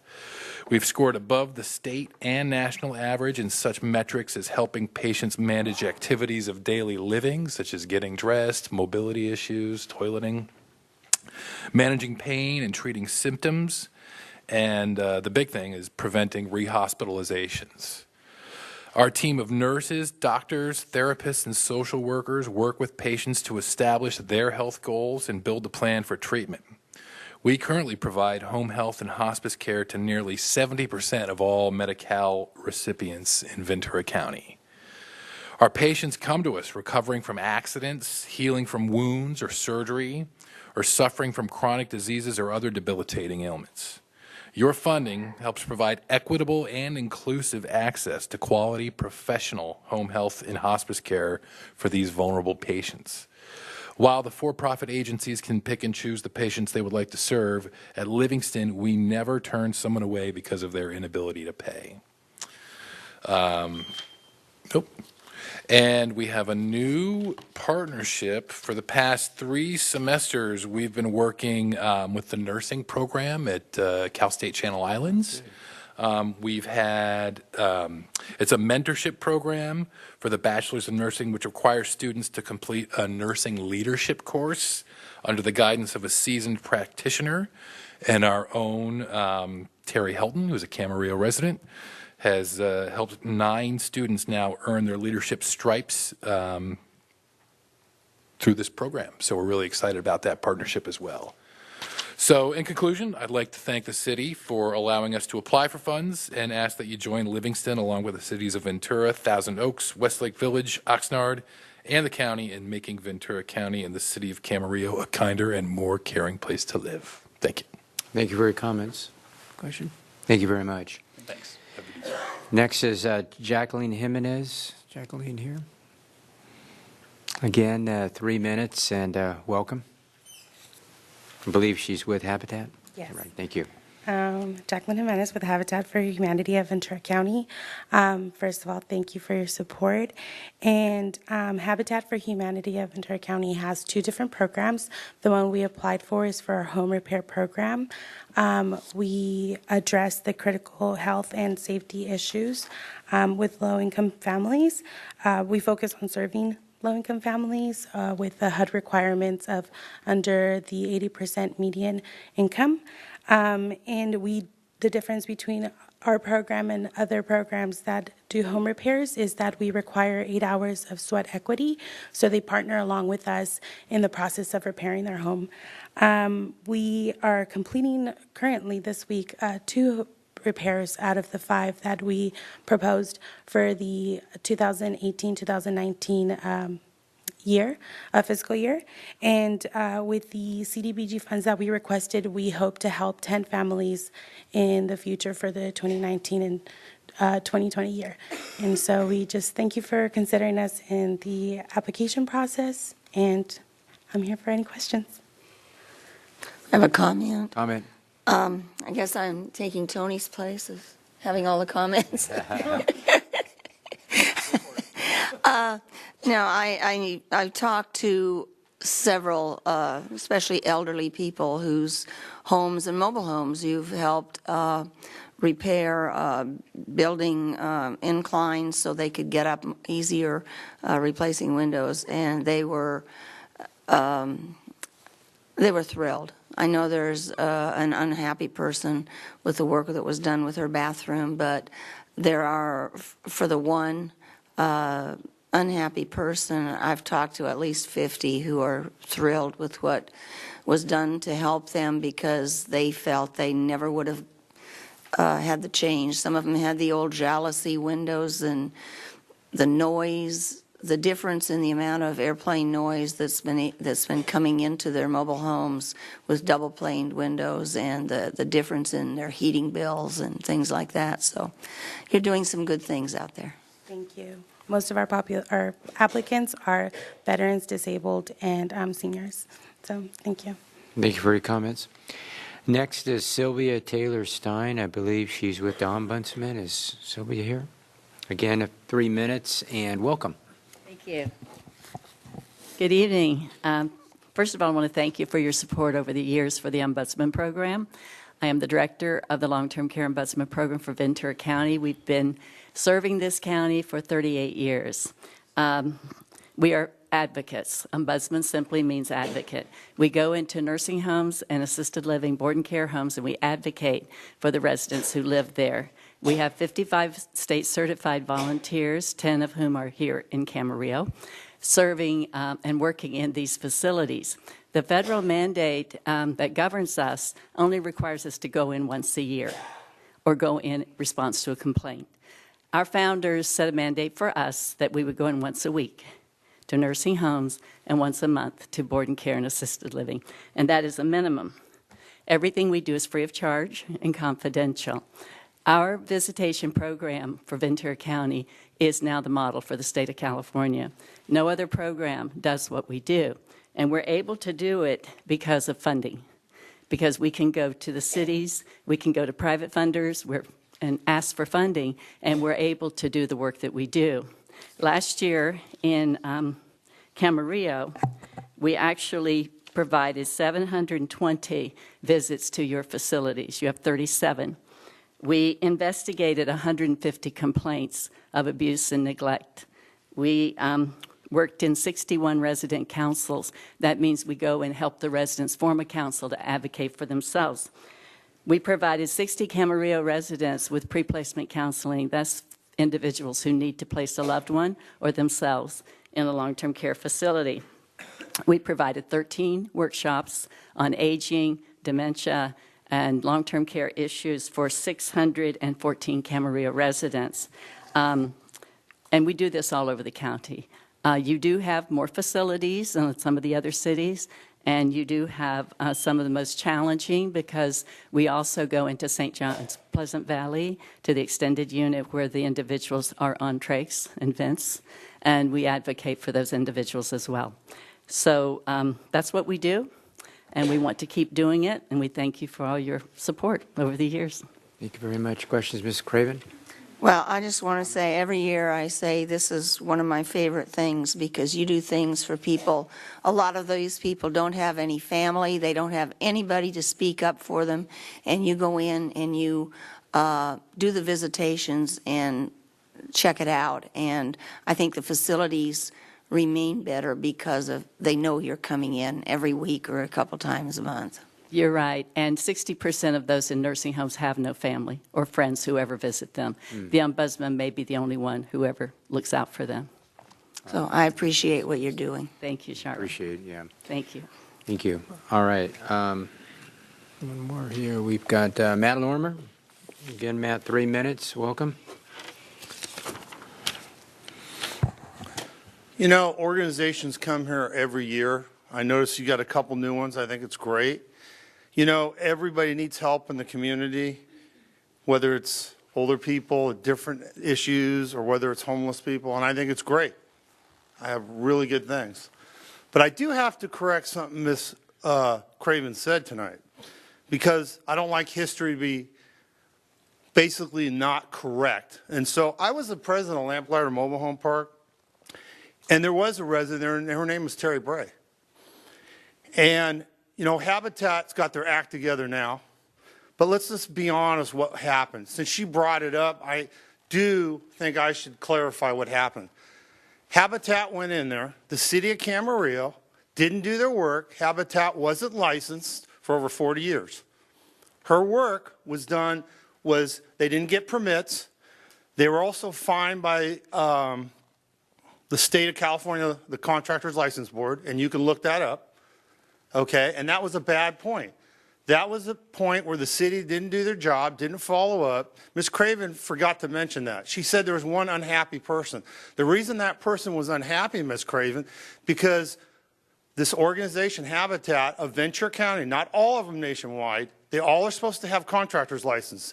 This one in Ventura County did not have a license.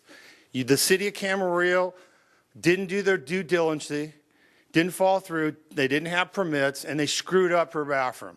That's the fact. And you can go to the website and check with the state of California. Are they in compliance now? Yes. But the point is, the unhappy person was because permits were not pulled, and they did a shoddy job, and the pictures went to the state of California. So I think, you know, if you're going to write history and make a comment like that, Ms. Craven, I think you should get your facts straight. That wasn't just an unhappy person. It wasn't to code to the state of California, and they were fined. But now they have their act together, and I believe in second chances. Everybody makes mistakes, okay? But the point is now they've got their act together. They're pulling their permits. They're going to be doing other projects in the city, and that's the point, is they took care of the problem, and it's fixed. I think it's great. But I don't like history by politicians or anybody to rewrite it to the public at large, not knowing the facts, just to say, by the way, one unhappy person. There's more to there's always two sides of the story. So I hope that that's clarified with the public and the people in the audience, because again, if you're going to make facts to the public, you should be credible, they should be honest and forthcoming. Thank you. Thank you for your comments. Okay, I do not have any more blue cards. Would anybody else like to address us on this issue? Seeing no one come forward, I'm going to close the public hearing, and I'll ask for council discussion.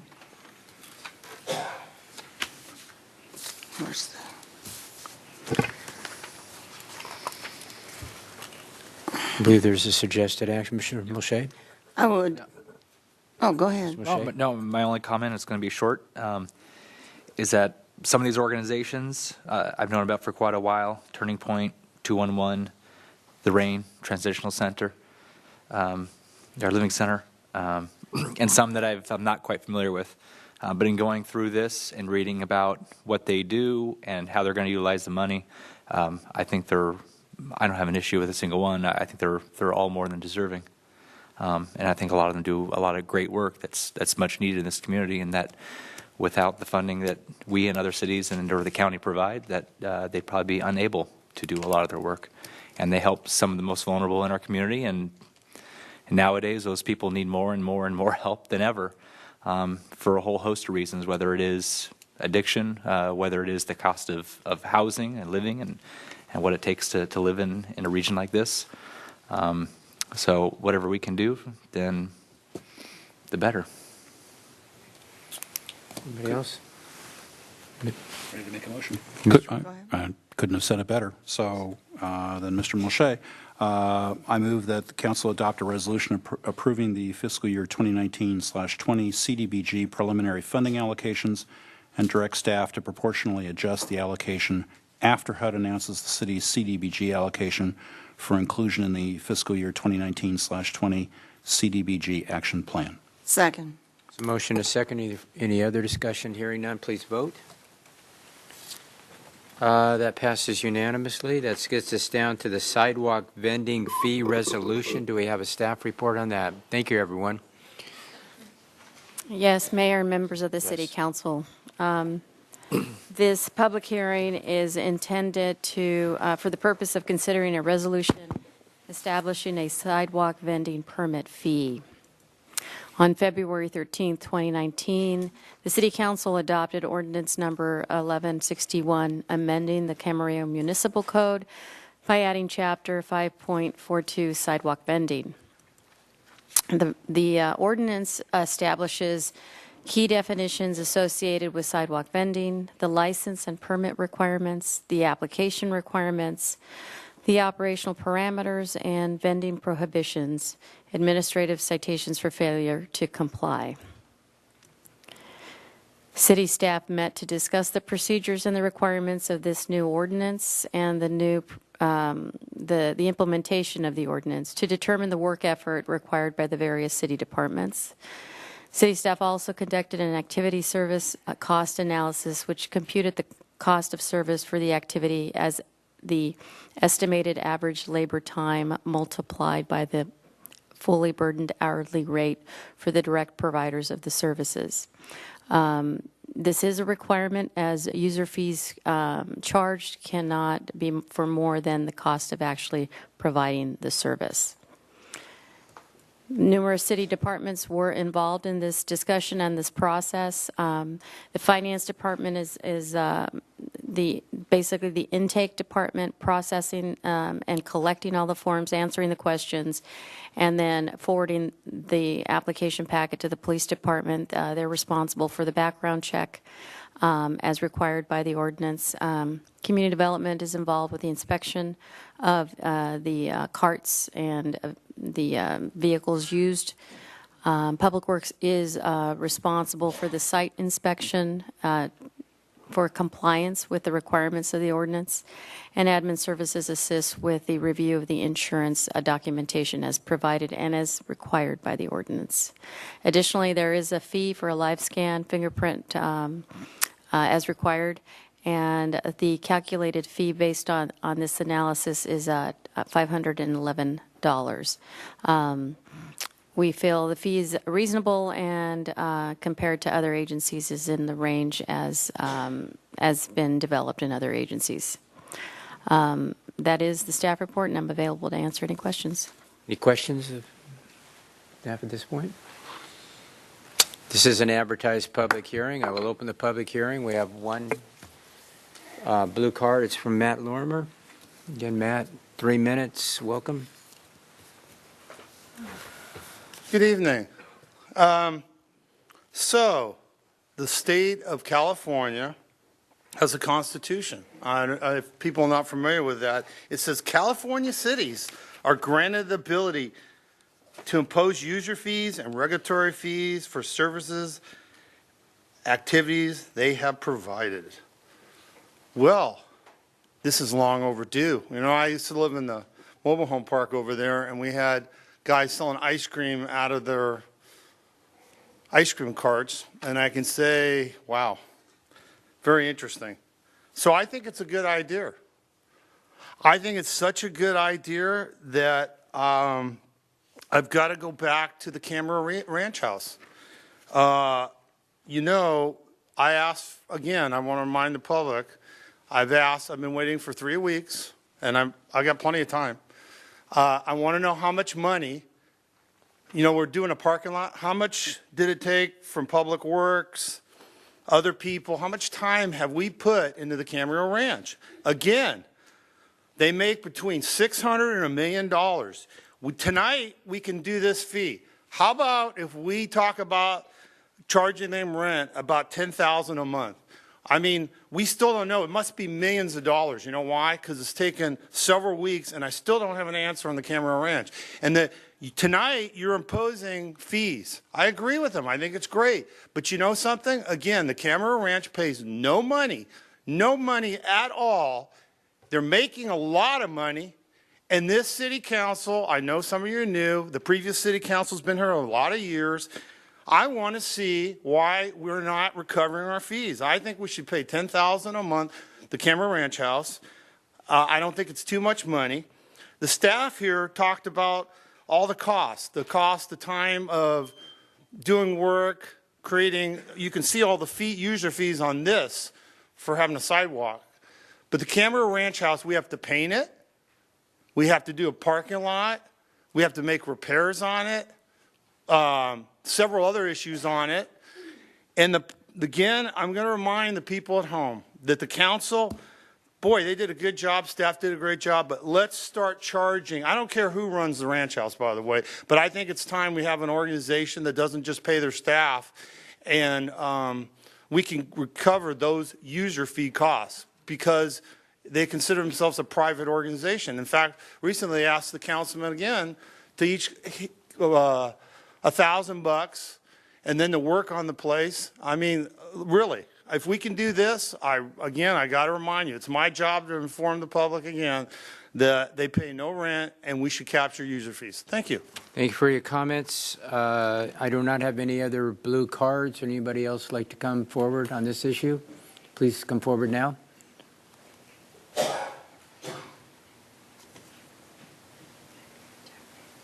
Thank you. Again, if 3 minutes, Jessica, if you would, appreciate it. Thank you. Okay. Hi. Good evening. I'm not sure if I missed this, but how long if someone pays the $511, how long is that permitted? Because if somebody's, let's say, selling ice cream or corn on the cob on the street, that's going to be a pricey amount. So is that a year-long permit? I'm not sure if I missed that. It's an annual fee. Okay. Okay, just wanted to know. Thank you. Thank you for your comments. Anyone else? Okay, this is an advertised public hearing. I'll close the public hearing.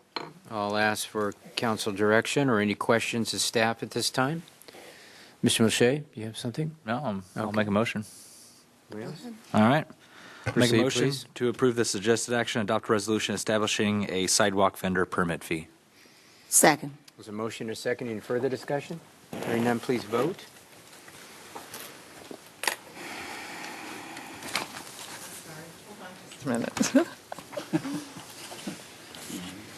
Okay. That passes unanimously. All right, that gets us down to departmental item. It's a fiscal year 2019-20 community service grants, the CSG request. Do we have a staff report on that? Susan needs to talk. I'm sorry, Susan, do you have something to... Now, my mother is a board president of one of the organizations who's requested funding, so I'm going to recuse myself to avoid the appearance of any impropriety. All righty.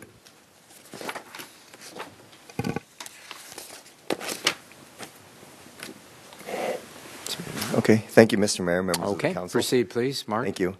Mark Uribe, representing the Finance Department, and the item here is the community service grants for fiscal year 2019-20. And I'd start off by saying that these grants and these agencies that are applying for the grants are very similar to the CDBG, but the difference being CDBG is a federal funding source, so that comes with rules and requirements on how to spend the money. These ones are city-funded. They're discretionary funds, so there are no requirements by outside agencies. There is a city policy that guides the process, but again, there's no outside agencies that are applying any restrictions on how we can spend the money. So this process started in December with a public workshop. It's an informational workshop we hold at the library to walk folks through the process. Then on January 25th, applications were due. We received 16 that I'll go through shortly. February 26th, we reviewed the applications with the city manager, and then on March 11th, we reviewed them with the community development department.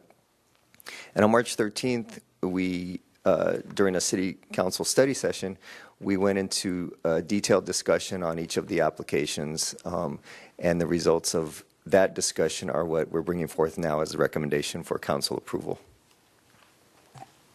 So the city policy for community service grants has a calculation that shows how we come up with a general fund contribution amount.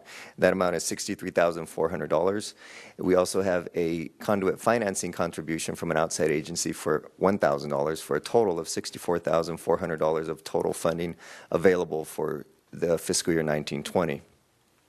The 16 organizations that submitted applications had a total request of $68,202. So we were short with what we had available to meet all of the requests, so we could not meet all of them. We have recommended funding for 15 of those agencies, and we had one that we could not recommend funding for, and I'll get to those next.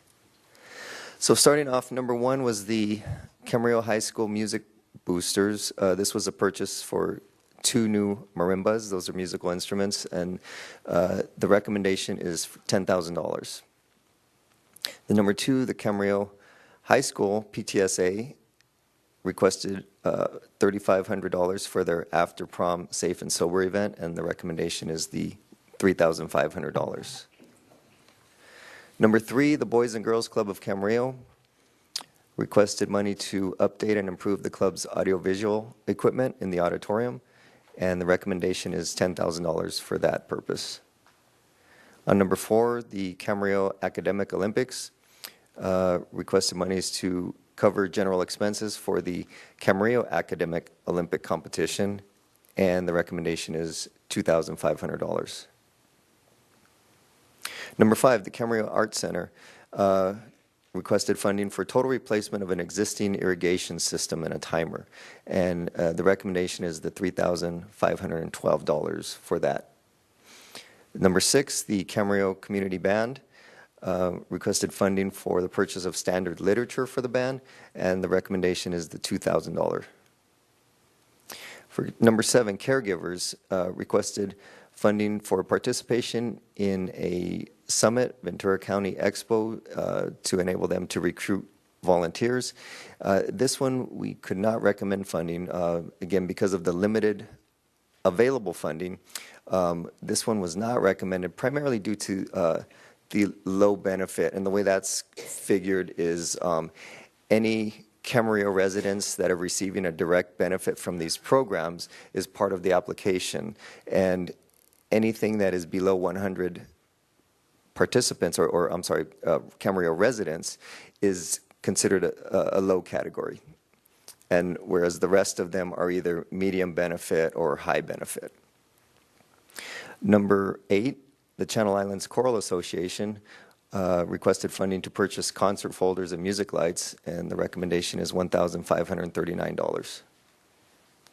Number nine, KidStream requested funding for course materials for a creative arts workshop, a summer program, and the recommendation is $3,500.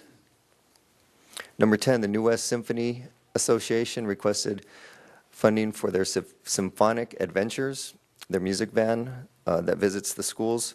The recommendation there is $10,000.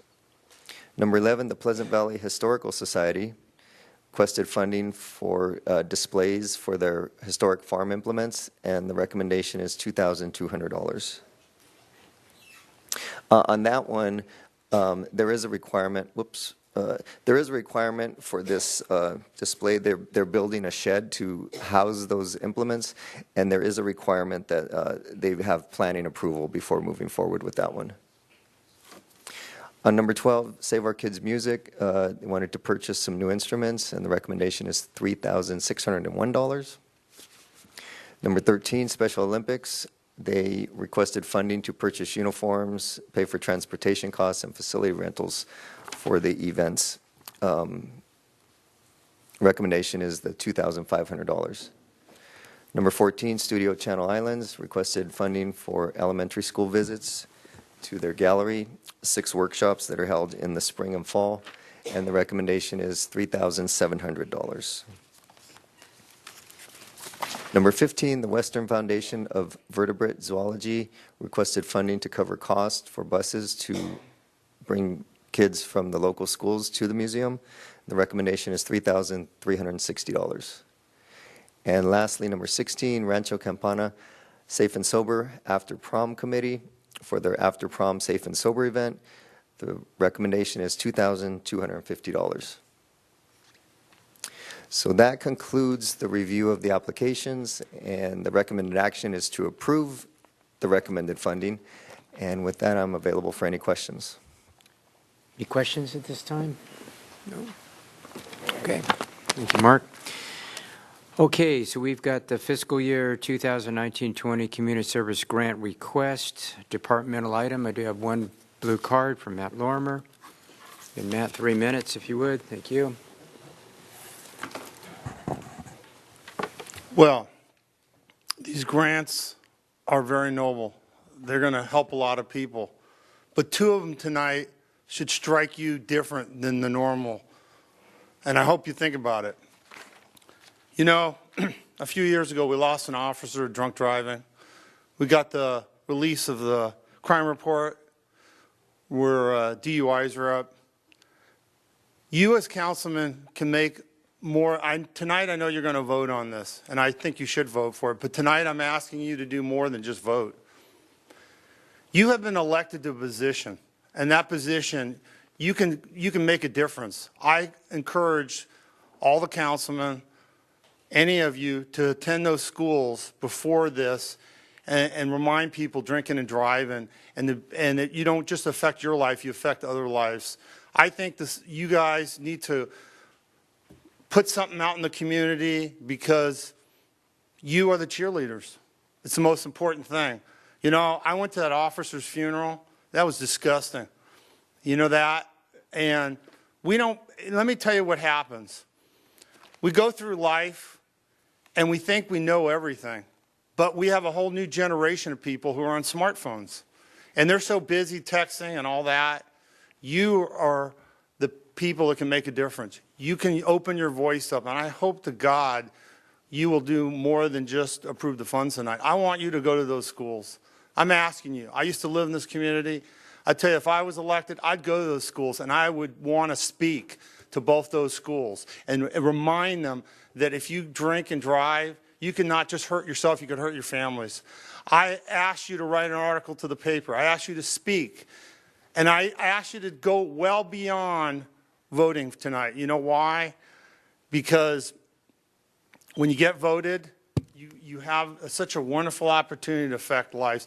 Those are the two most important, not to say nothing's important there, but those 2 things, my God, 2 schools to be sober, not to be irresponsible, and how you can affect it as councilman. I hope you will really speak up on this topic, because the thing is, drinking and driving is bad, and this community has faced a lot of bad things, and those are the most important things you can do as a councilman, and I hope to God you'll do it. Thank you. Thank you for your comments. Okay. So we've heard the staff report. What is the will of the council? I would move to approve the community service grants for the fiscal year 2019-2020 in the amount of $64,162 as presented in the packet. Second. So motion is second. Any further discussion here? Vote. That passes 4-1. All right. One being an extension. Thank you for reminding me on that. Okay, that gets us down to, yes. Wait for Ms. Santangelo to come back. I believe that does get us F.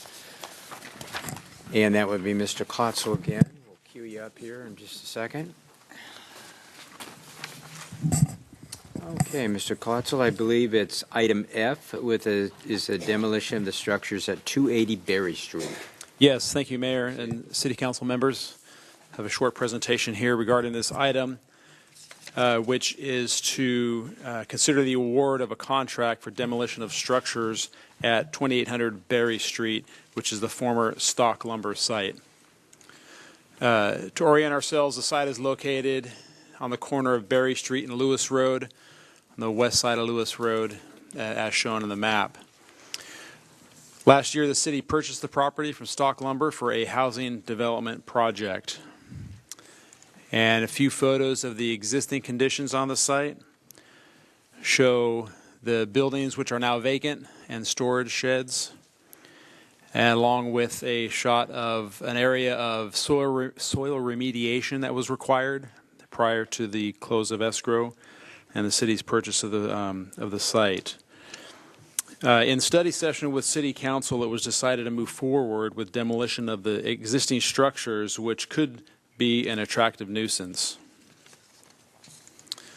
This shot is an aerial depiction of the structures to be removed from the site, and the removal will be for the above-ground structures, not including any foundations or slabs. Those will remain and be removed when the site is developed. The contract for demolition includes the abatement, removal, and disposal of asbestos material and lead-based paint. That was minor amounts of those that was found on site. 5 bids were received on March 14th of this year, with the lowest bid from American Wrecking Incorporated. So at this time, staff is recommending award of a contract for demolition of the structures to American Wrecking in the amount of $97,200, with a contingency of $14,600 for unforeseen additional work. This concludes my portion of the presentation, and now Mr. Moe is going to continue with information on the proposed housing project. But wait, there's more. So I just want to give a quick background of where we were and where we are now, and some of the steps we need to take in the future. The city acquired the property September 4th, 2018, for a purchase price of $3.6 million. And we didn't waste any time moving on this property. And the very next day, City Council conducted a study session to discuss the property, and the general consensus of that was to pursue the demolition of the structures and just solicit a proposal for an affordable housing program, or excuse me, housing project on site. So about a month later, the City Council approved an appropriation in the tune of $225,000 to start the demolition process and remove the attractive nuisance that Mr. Klotzel explained. And then at the same time, staff started drafting the proposal, or the request for proposals, or the RFP for the project that would provide up to 75 residential units split between 50% low and 50% very low, with a carve-out, a 20% carve-out for special needs or veterans housing. The proposals also needed to include an ownership component, or at least explain why that it's not feasible to include that.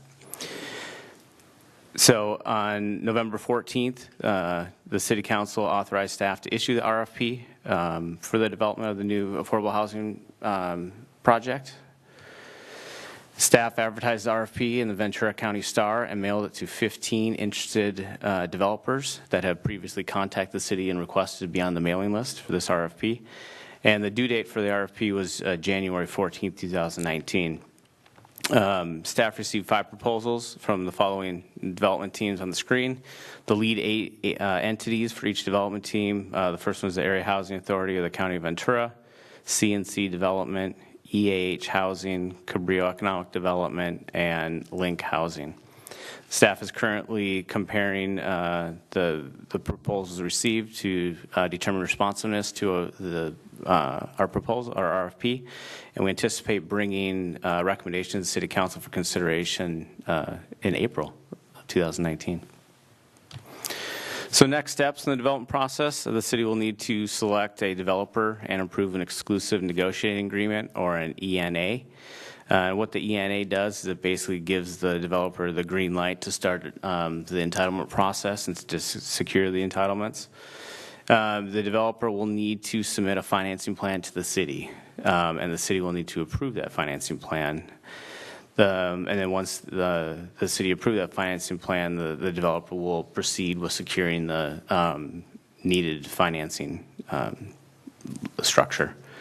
And then the property will be transferred to the developer, and then the developer will start construction shortly thereafter. So like other projects the city has conducted, we'll use the ENA, a term sheet, and a sale and development agreement to work out the project details of the transaction. I want to point out, though, that the city council will maintain control of the property until the developer is ready to start construction. This is important because, one, we sell development, and we want to make sure that it's what we want. And two, we want to make sure that the project is feasible and the developer is ready to start construction immediately upon the transfer. And lastly, we anticipate a GPA referral, an out-of-cycle GPA referral request to be brought to the City Council by the developer when they're ready to move forward. So that concludes my presentation. Any other questions of Mr. Moe or Mr. Kotzel? I have one question. Mrs. Craven? Yeah, once we decide who to award the contract to, how long will it take them to get going on this? To No, actually, on the demolition, because Oh. I'm not talking about the, Sure.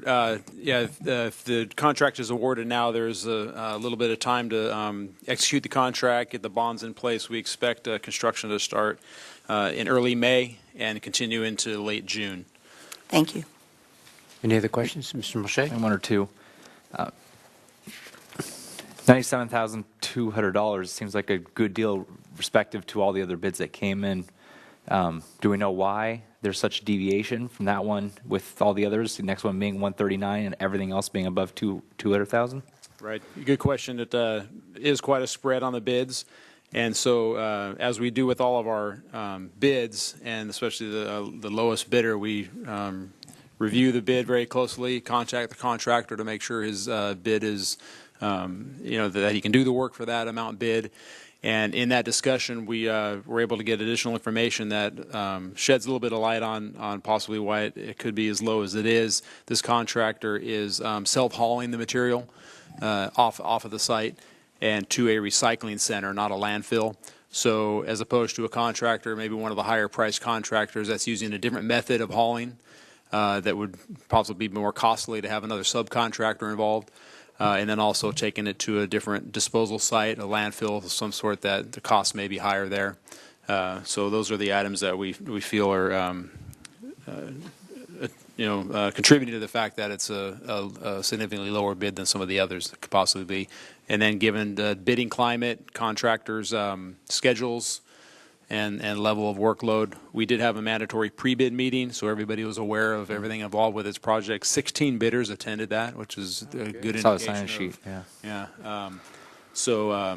We are confident that this contractor will perform according to the plans and specifications for that price.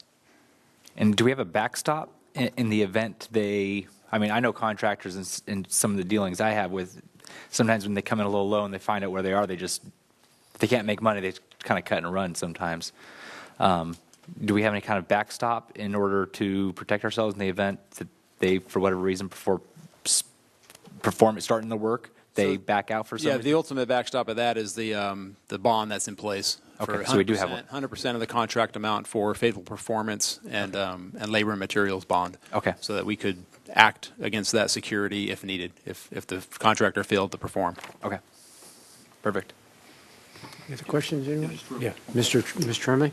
Right, so we have both labor materials as well as a performance bond. Correct. This is a standard public contract. Under the civil code. Yep. Okay, and then does the low apparent bidder, they have their own asbestos abatement certification or licensure, correct? They're not subbing that out? I'm not positive about that. I don't have that breakdown information of that, but they do have all the required licensures, either themselves or through a subcontract. I'm just checking some of my other detailed notes. I was just thinking that may be one other reason why theirs is significantly lower. Yeah, that could be. Because they're carrying their own licensure for that, both as to lead and asbestos. So, anyway, okay, thank you. Anyone else? No? Okay, what's the will of the council? I'll move the suggested staff action, please. Second. Motion and a second. Any Withdraw. further discussion? Hearing none, please vote. That passes unanimously.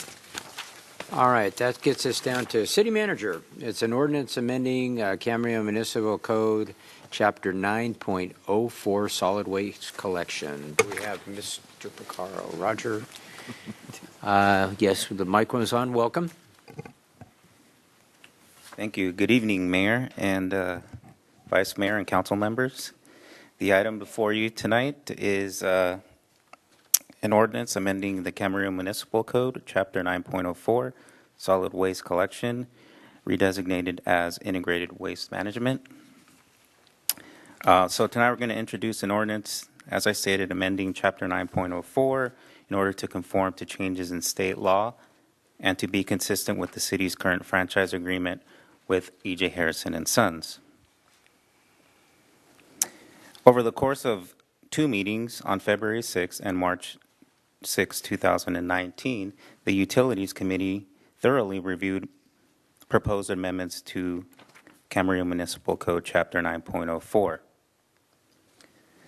The city's solid waste regulations were last updated in 2008. Since that time, there have been and continue to be a number of changes to the state of California's Integrated Waste Management Act, also known as AB 939 or the Act. Additionally, in 2014, the city amended and restated the solid waste franchise agreement with E.J. Harrison and Sons. City staff and the city attorney's office have prepared an amended and restated version of Chapter 9.04, which will be renamed as Integrated Waste Management, as the regulations address much more than the collection of solid waste.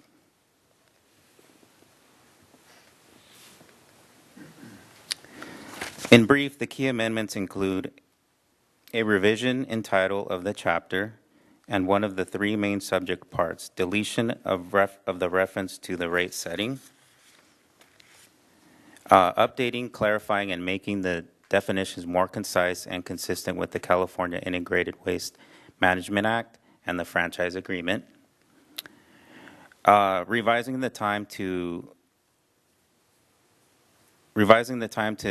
no earlier than 4 p.m. the day before which a person may place a container or any bulky items adjacent to a street or public right-of-way for collection by the solid waste collector. Also clarifying that commercial and residential premises are responsible for spills, solid waste at their respective premises prior to and after collection. Adding prohibitions regarding unauthorized disposal of waste in another person's container, unlawful undumping of solid waste, and the unpermitted collection of solid waste. We're also adding a statement of the city's right to impose fees and charges on solid waste collectors, deleting the various provisions related to what should be included in a franchise agreement, as such provisions are best left to negotiation between the city and the proposed franchisee. Deleting the procedure for setting maximum residential rates, as this procedure has been superseded by the terms of the franchise agreement with Harrison, while clarifying that rates and charges set by the franchisee may not exceed the amounts set by the City Council in such franchise agreement. The proposed amendments before you tonight will ensure the provisions are consistent with current practices and the Integrated Waste Management Act. Tonight's suggested action is 1, to request reading of the title of the ordinance, and 2, to waive further reading and introduce an ordinance amending and restating Chapter 9.04 of the Camarillo Municipal Code. That concludes staff's report. Happy to answer questions. Any questions? Ms. Craven? Oh, I've got a bunch of them, and I don't know if other people have questions. Do we want to go page by page or section by section, or each person go all the way through and then the next person go all the way through? Why don't we just start with page by page? Okay. I'm on the red line, which sometimes affects page numbers, but I don't know what other people are on. Okay, that starts with page 15 then, is that right? Yes. Big page 15. Okay. I don't have anything for a few pages, so if anybody has anything on the first 5 pages, it's theirs. Okay, so when do you have? I'm on page 20. Okay. All right. Page 20, the first outline letter is B, and before the section heading 9.04.040, persons authorized to collect and transport solid waste. And so then there's an A and then a B. And under B, the collection and transportation of the following types of solid waste under the circumstances indicated are exempt from the provisions of subsection A. And then it goes on to have 4 is pretty much a restatement of what is under the previous section, 9.04.030, exclusion C, and so I was wondering why it was restated.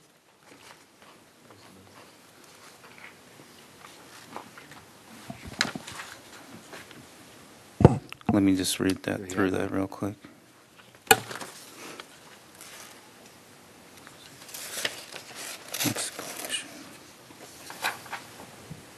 All right, so you're looking at the exclusions under .030, and then you're going down to .040, right, number 4? Yes, yes. Okay.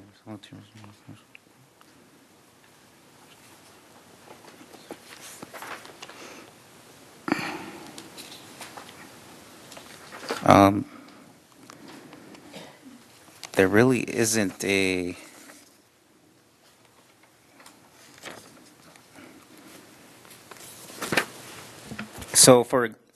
what's happening in 9.040 is essentially, I'll just read it out loud. Recyclable materials generated on a commercial or residential premise that are separated or caused to be separated from solid waste by the responsible person for such premise and sold or donated. So an individual can come into City Hall and request to transport his or her own solid waste from their premises. They would be exempted. Now, that's a different section.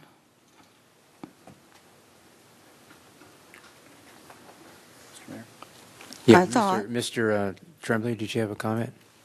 I wonder, Mrs. Craven, because I'm having trouble following you, but I think I know what your issue is.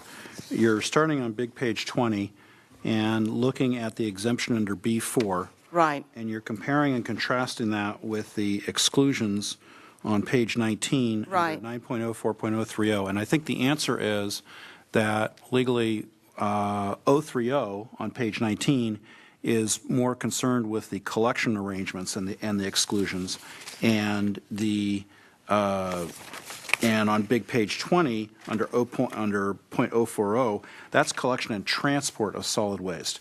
The two match, or the two are concurrent in that sense. Okay. But the two sections, each section accomplishes a different purpose.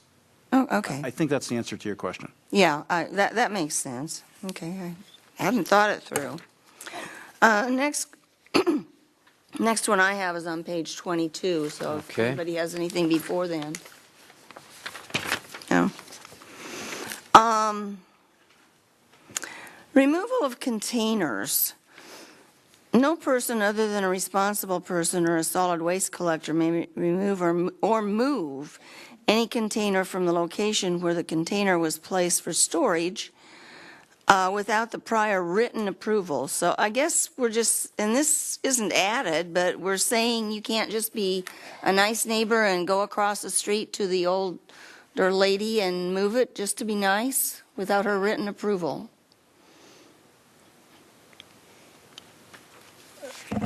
I think Move it, I mean put it on the curb for her and then move it back. I think what we're trying to prevent here is just having just the ability to make sure that individuals are not swapping barrels around. So there could be a situation where a neighbor may have a barrel that is very filthy and dirty, and then you have the other neighbor noticing that, the other one is very clean, so then they'll swap it out, and then you have a situation where then the city has to get involved, and then you have a conflict between neighbors that, my barrels are being switched out without my permission. Okay.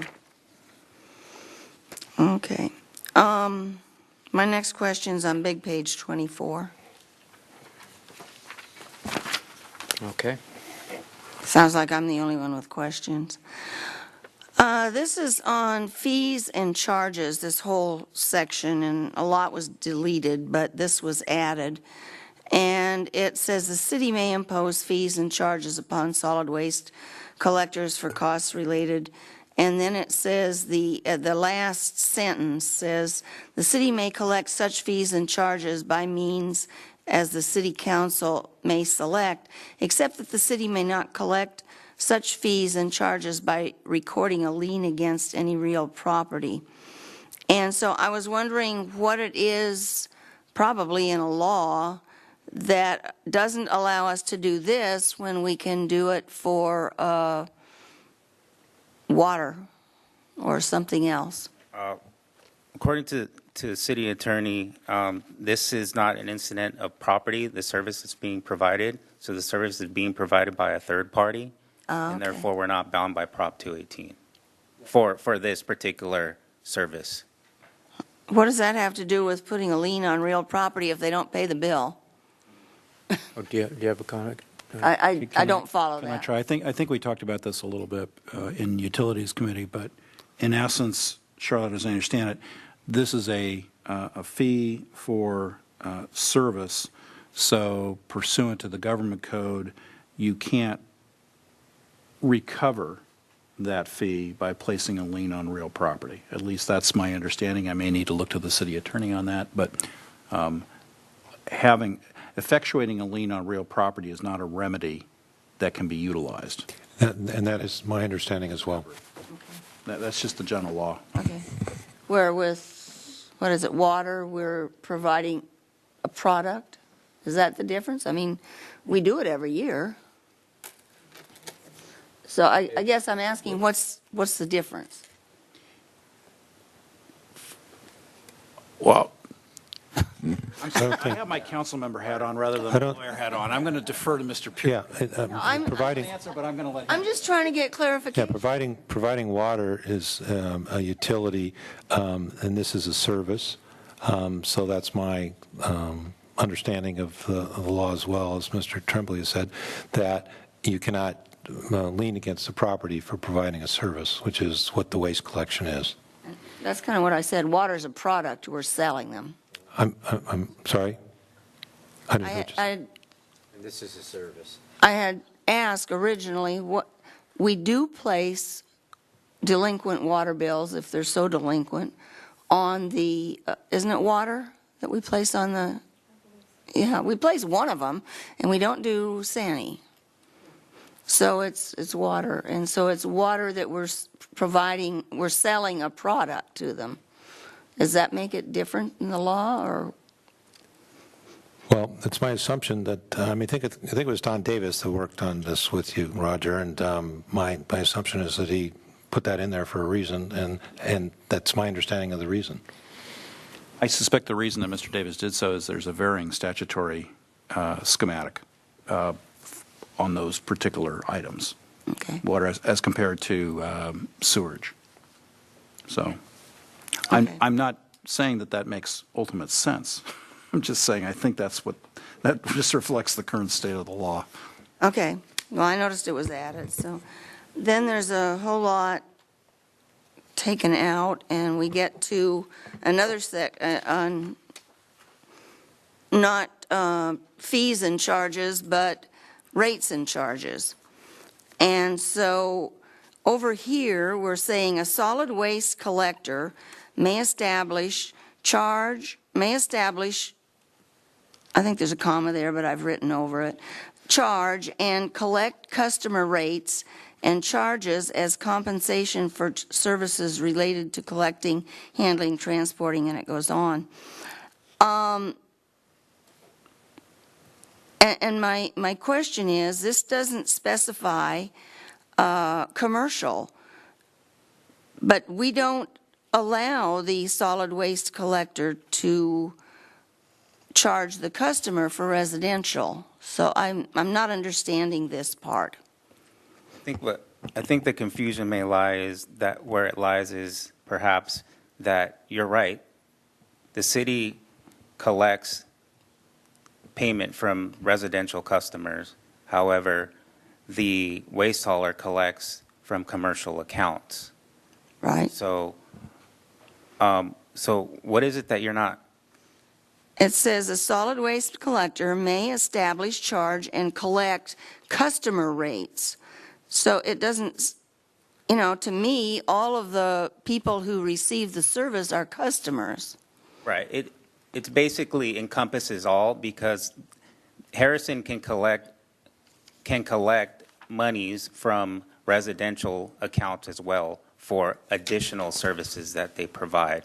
Now, the city will collect from the residential customers for the weekly service that they get from Harrison. Well, I think this might be a case where it's written and people understand it, but in 10 years, if none of us is around and somebody else is here, they may not understand it. It doesn't say additional services. I think, services encompasses all of the services that Harrison provides. But they don't collect from a significant portion of our customers.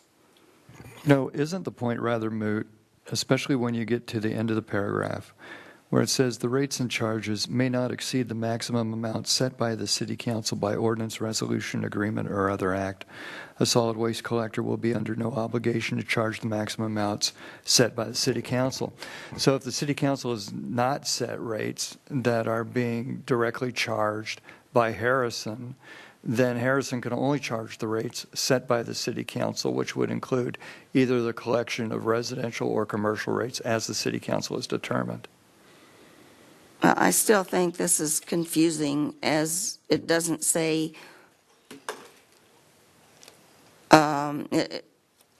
it sounds when you read this as if Harrison is collecting all of the charges.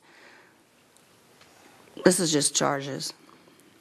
This is encompassing roll-off service. Like I would pay, if I got a roll-off at my house, I would pay Harrison directly. That's an But additional fee, but it correct. doesn't say We for don't- additional services. Yeah, what you're saying is you're not carving out from this statement residential trash pickup, because they don't charge, the city charges for that. They don't charge for that directly. I didn't, yeah, and that's part of the franchise agreement, but it's not mentioned in the ordinance that the city is, that this is different. Okay, so where's our fallback position? Do we need to rewrite this, or what do we need to do here? I don't know that we need to rewrite it, and the reason is that there's a contingent clause at the end of the first sentence that says, subject to the regulations provided in this chapter and other restrictions imposed by the City Council as conditions of approval of a franchise to provide solid waste collection services. So that franchise agreement will specify that. So I don't think there's any daylight there because of that subject to clause. At least that's the way I read it. Okay. So, yeah, and to add to that, there was that discussion during the Utilities Committee meeting. I think that was a question, and I think it was Mr. Tremblay that asked it, that specific question, is the agreement an extension of the ordinance? And the response from the city attorney was, yes, it is an extension of the ordinance. So, all right. Okay. I'm the only one getting confused. Then the other thing I have, we keep talking about charges and fees, charges and fees. Up in the definitions, we define charges. I don't know what fees we're talking about, because they're not defined. We're talking specifically about that's referenced in the agreement, the franchise agreement. So when we're talking about fees, we're talking about the hazardous waste fees and the AB 939 fees. Household hazardous waste. Okay. So that is defined in the agreement. It's defined in an agreement, but not in the ordinance. Up here, we got definitions of all kinds of stuff. Right, but as I was But if we're going to allow them to charge, they ought to be defined in here too, because they're mentioned in here. well, we could always refer to the agreement as an, since it is an extension of the ordinance. Well, can we put it, Why can't we add the definition to here? can we just put it in there? I suppose we can. It doesn't say as defined in the franchise agreement. It just says charges and fees, and all of a sudden this word popped up, and I thought, where'd that come from? I didn't see it anyplace else, but it keeps, and that doesn't, that talks about delinquencies and penalties. Yeah, Mr. Tremblay? Mrs. Craven, do you want to suggest just a definitional change to the definition of charges to take care of that? We could do that. Is that what you're, because I'm wondering if what you might, I don't know, I'm not sure what you want, but I'm thinking that maybe what you do is you redefine the definition of charges on big page 5 as charges means the charges, rates, or fees permitted to be made or collected for solid waste collection. We could do that. Does that help? Yeah, That bridges the gap, I think. yeah, it's just, we defined everything else in here, but we hadn't defined that. Okay. So what I would suggest that we might want to consider doing is revising this to say on big page 5, quote, charges, close quote, means the charges, comma, rates, comma, or fees permitted to be made or collected for solid waste collection, et cetera, and the rest of the definition would remain intact. Mr. It sounds Fajardo, Does good. that sound Yeah, right in the doable? charges, right in the middle. Yeah, in the definition, right there in the first line. Then you don't have any daylight in the verbiage. And that's all I had. All right. Does anybody else have anything? No. Anyone else? Tremblay, anybody else? No. I want to thank Mrs. Craven for her thoroughness on this. I will say, too, Mr. Pichardo wasn't kidding when he said the Utilities Committee, and that's Mr. Mulchay and myself. I think he used the term thoroughly reviewed the ordinance, so we had 2 long meetings on this. So thank you for your diligence on this. All right. So with that, I will request a reading of the title of the ordinance. This is ordinance number 1162, an ordinance of the City Council of the City of Camarillo, California, amending and restating Chapter 9.04 of the Camarillo Municipal Code pertaining to integrated waste management. I will move to waive further reading of the ordinance and to introduce an ordinance amending and restating Chapter 9.04, Integrated Waste Management of the City of Camarillo Municipal Code, The amendment. With the with the revision of the definition of the word charges. Second. Okay, there's a motion and a second. Is there any further discussion on this? Hearing none, please vote. That passes unanimously.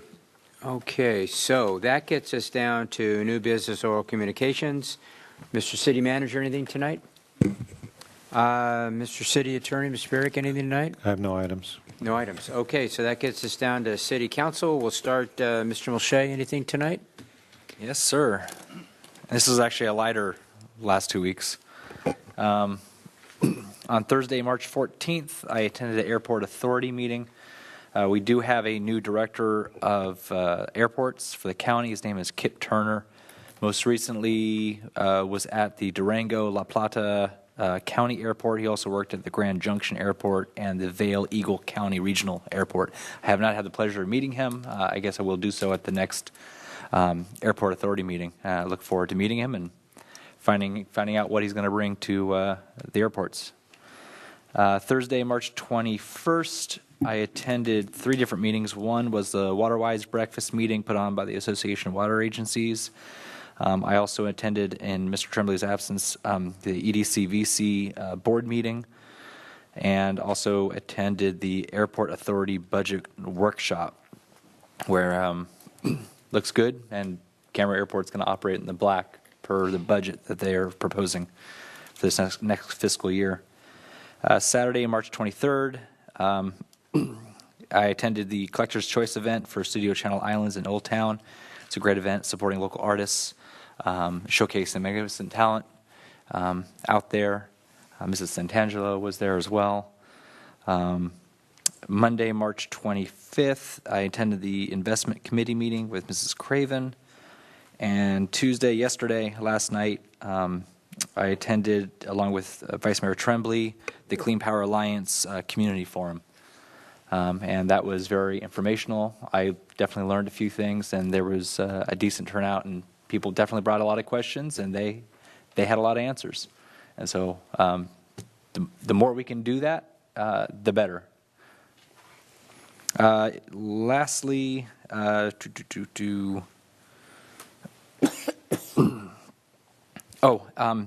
there are several speakers tonight that spoke in regards to 5G. I don't specifically know of any kind of rollout in Camarillo on 5G. City Manager? Tully, do you want to give a brief update on that? And then I'll have something to say. Okay. The bottom line is there are not any current plans for 5G rollout in the city of Camarillo. The majority of the streetlights that are of the type that can accommodate the small cell installations are owned by Southern California Edison, and so the requirement to move forward with there is more than just coming to the city simply. In a conversation we had with Verizon, they have identified in this city only in this area, only 7 locations for small cell installations. As it turns out, they're all in the county. They're all in the county? Okay. They're all in the county. However, we're going to be looking at the information that the other cities have been doing to make sure that we are keeping pace with this in case something changes in the future. Okay. And then lastly... Can I tag on to that? Yeah. And can you check out, because I've heard from city council members yesterday in 4 other cities, that there is a requirement to pass a law by early next month, or we have lost the opportunity to regulate them in any way. And so can somebody check that out? So this is what I wanted to add. During the break, I spoke with Brian. We're going to be having a conversation with Don Davis about this within the next day or two. At minimum, we'd like to do a presentation for you on April 10th. Even if we don't have an ordinance ready to go, I think it's important, given the number of people we had here, for you to understand what's going on with the regulations related to the latest federal regulations and how we may be affected. After speaking with Don, we may be at a point where we think it would be prudent to have an emergency ordinance. We'll certainly try to bring that forward. Okay. And last thing was, I'm getting lots of emails in regards to live streaming city council meetings. Can the city manager has given me an answer in regards to that? Is that something we can discuss publicly? I know you responded to one individual who... Yes, of course. Our plan is to include live streaming in our update of the city council chambers because it would be fully integrated into our broadcast system. So we really don't want to bring on new technologies piecemeal in this regard when it comes to presenting city council meetings. And so that will happen when we work on the city council chamber remodel. And do you have a tentative timeline, general? Dave, where are we with that project right now? Yes, so we have a architect under contract right now, and they are in preliminary design, essentially formulating different levels of menus, if you will, for proposed improvements to city council chambers. We anticipate having that information compiled to the point where we can present it at a study session towards the middle of the year. Don't have an exact date for that yet, but we are moving towards that. Okay. Thank you. Is that it? That's all I got, sorry. Okay. Mrs. Craven, anything tonight? Oh, you're skipping around. I am. Okay. Keep us all on our toes.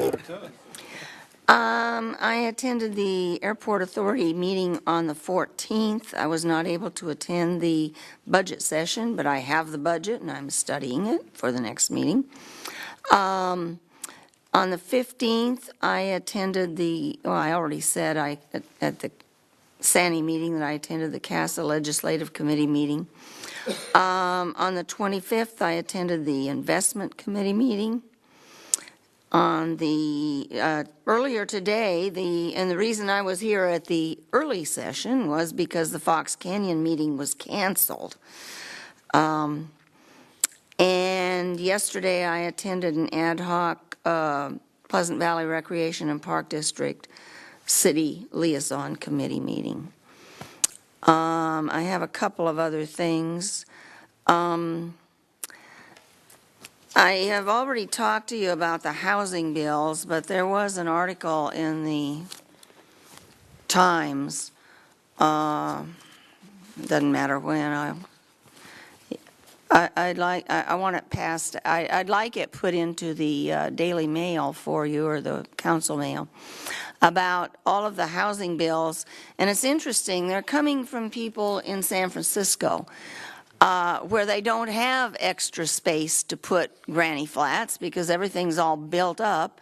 I don't think they have as much concern about zoning as we have, but it's really obvious they're trying to just take away all of the local control for zoning, especially with residential. And I thought it was a very interesting article, and I thought if you haven't read it, you might want to.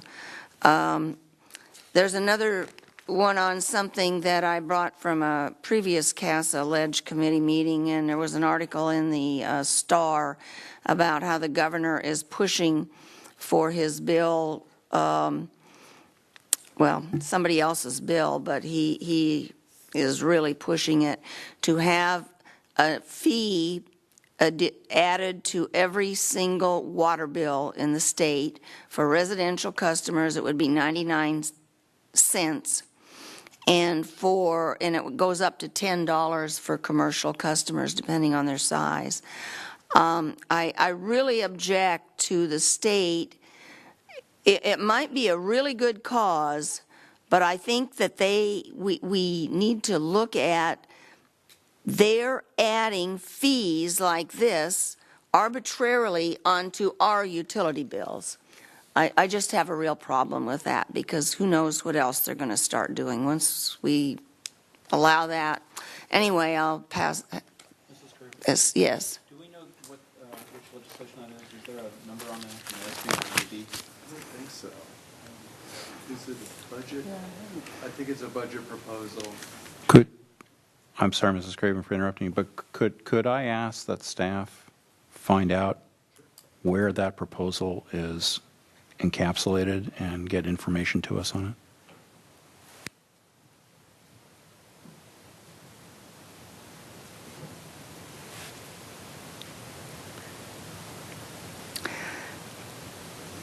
it? Yeah, it doesn't list it in here.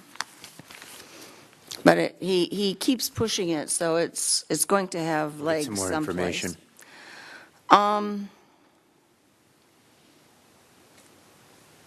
And then, some good news. The Regional Defense Partnership for the 21st Century has been working with 10 or 11 other community support groups for their military bases, and they formed a new nonprofit called the California Defense Communities Alliance, and it's working with the governor and the governor's military council to try to, when a BRAC comes, push comes to shove, each one of these groups will be supporting its own base and lobbying for its own base. But this is, by and large, to make sure that California doesn't lose any more bases and military bases, working as a group together. And it's communities from all over the state, from San Diego to Sacramento, I think, is the farthest north that is represented on this. But Gene Fisher, I'd like to give him credit for working hard and pulling this together. And the press release went out last week, so I'll hand that out too. And that's all I have. Ms. Santangelo, anything tonight? So, on March 14th, I attended the ribbon cutting for Madison Beauty. On March 17th, I went to the Boys and Girls Club open house, which is their final stretch, their final push for their, God, I'm tired. Their capital fund. Right. Their building fund.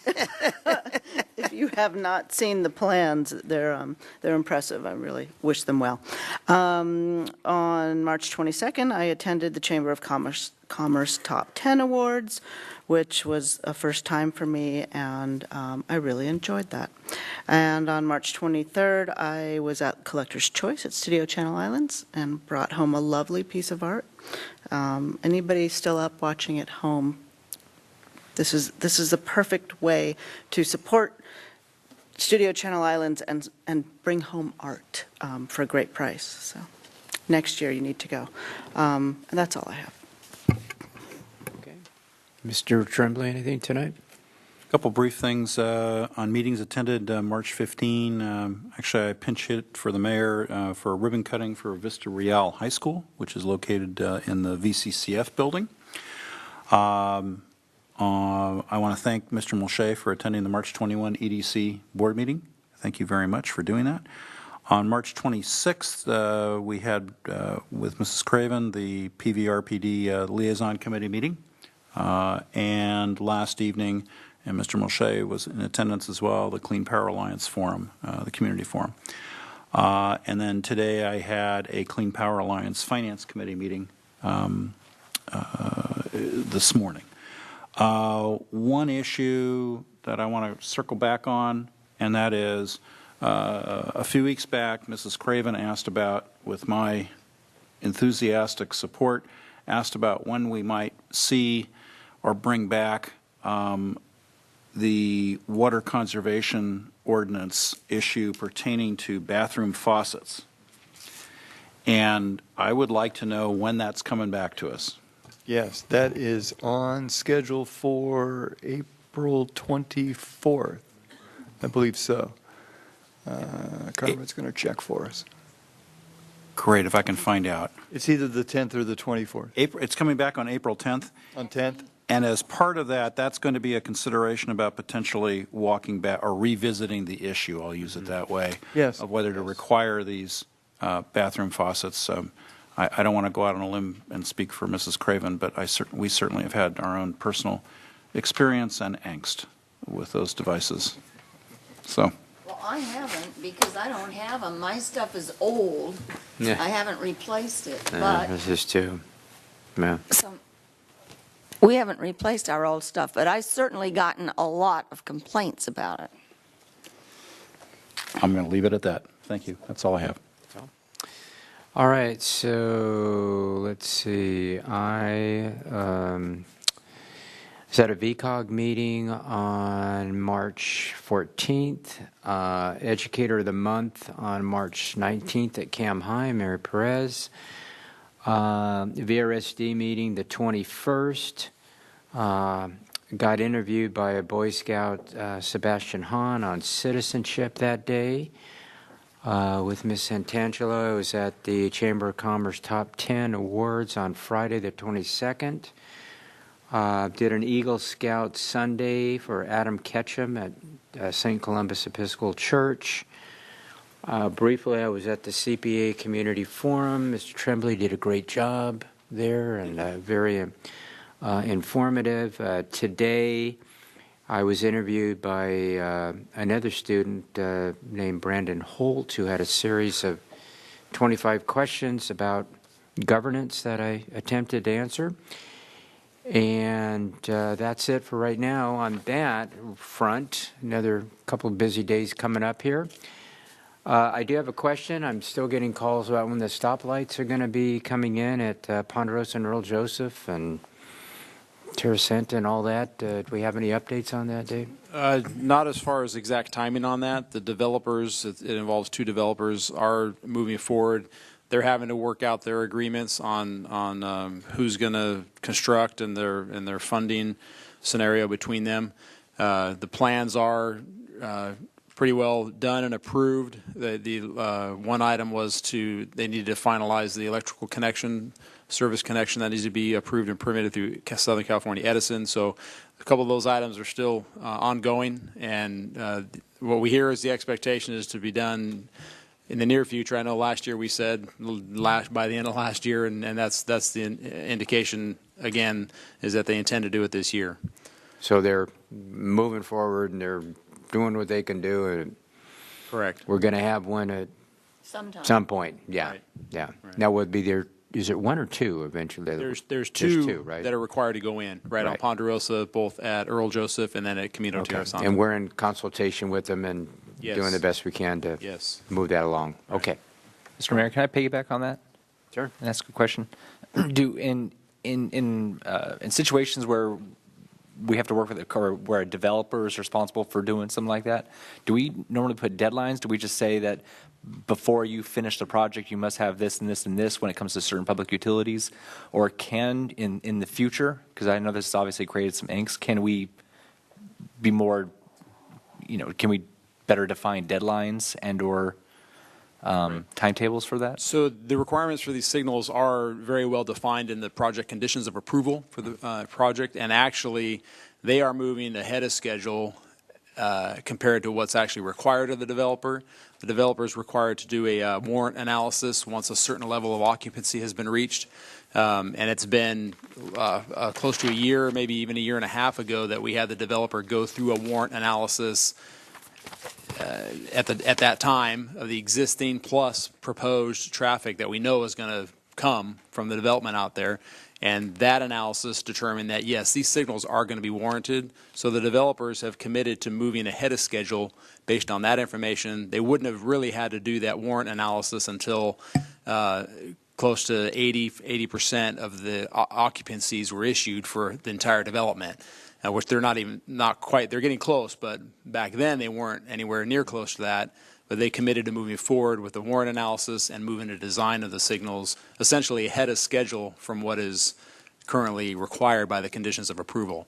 But in short, yes, the conditions of approval set the requirements for a developer to take those steps for these types of requirements. These are pretty standard.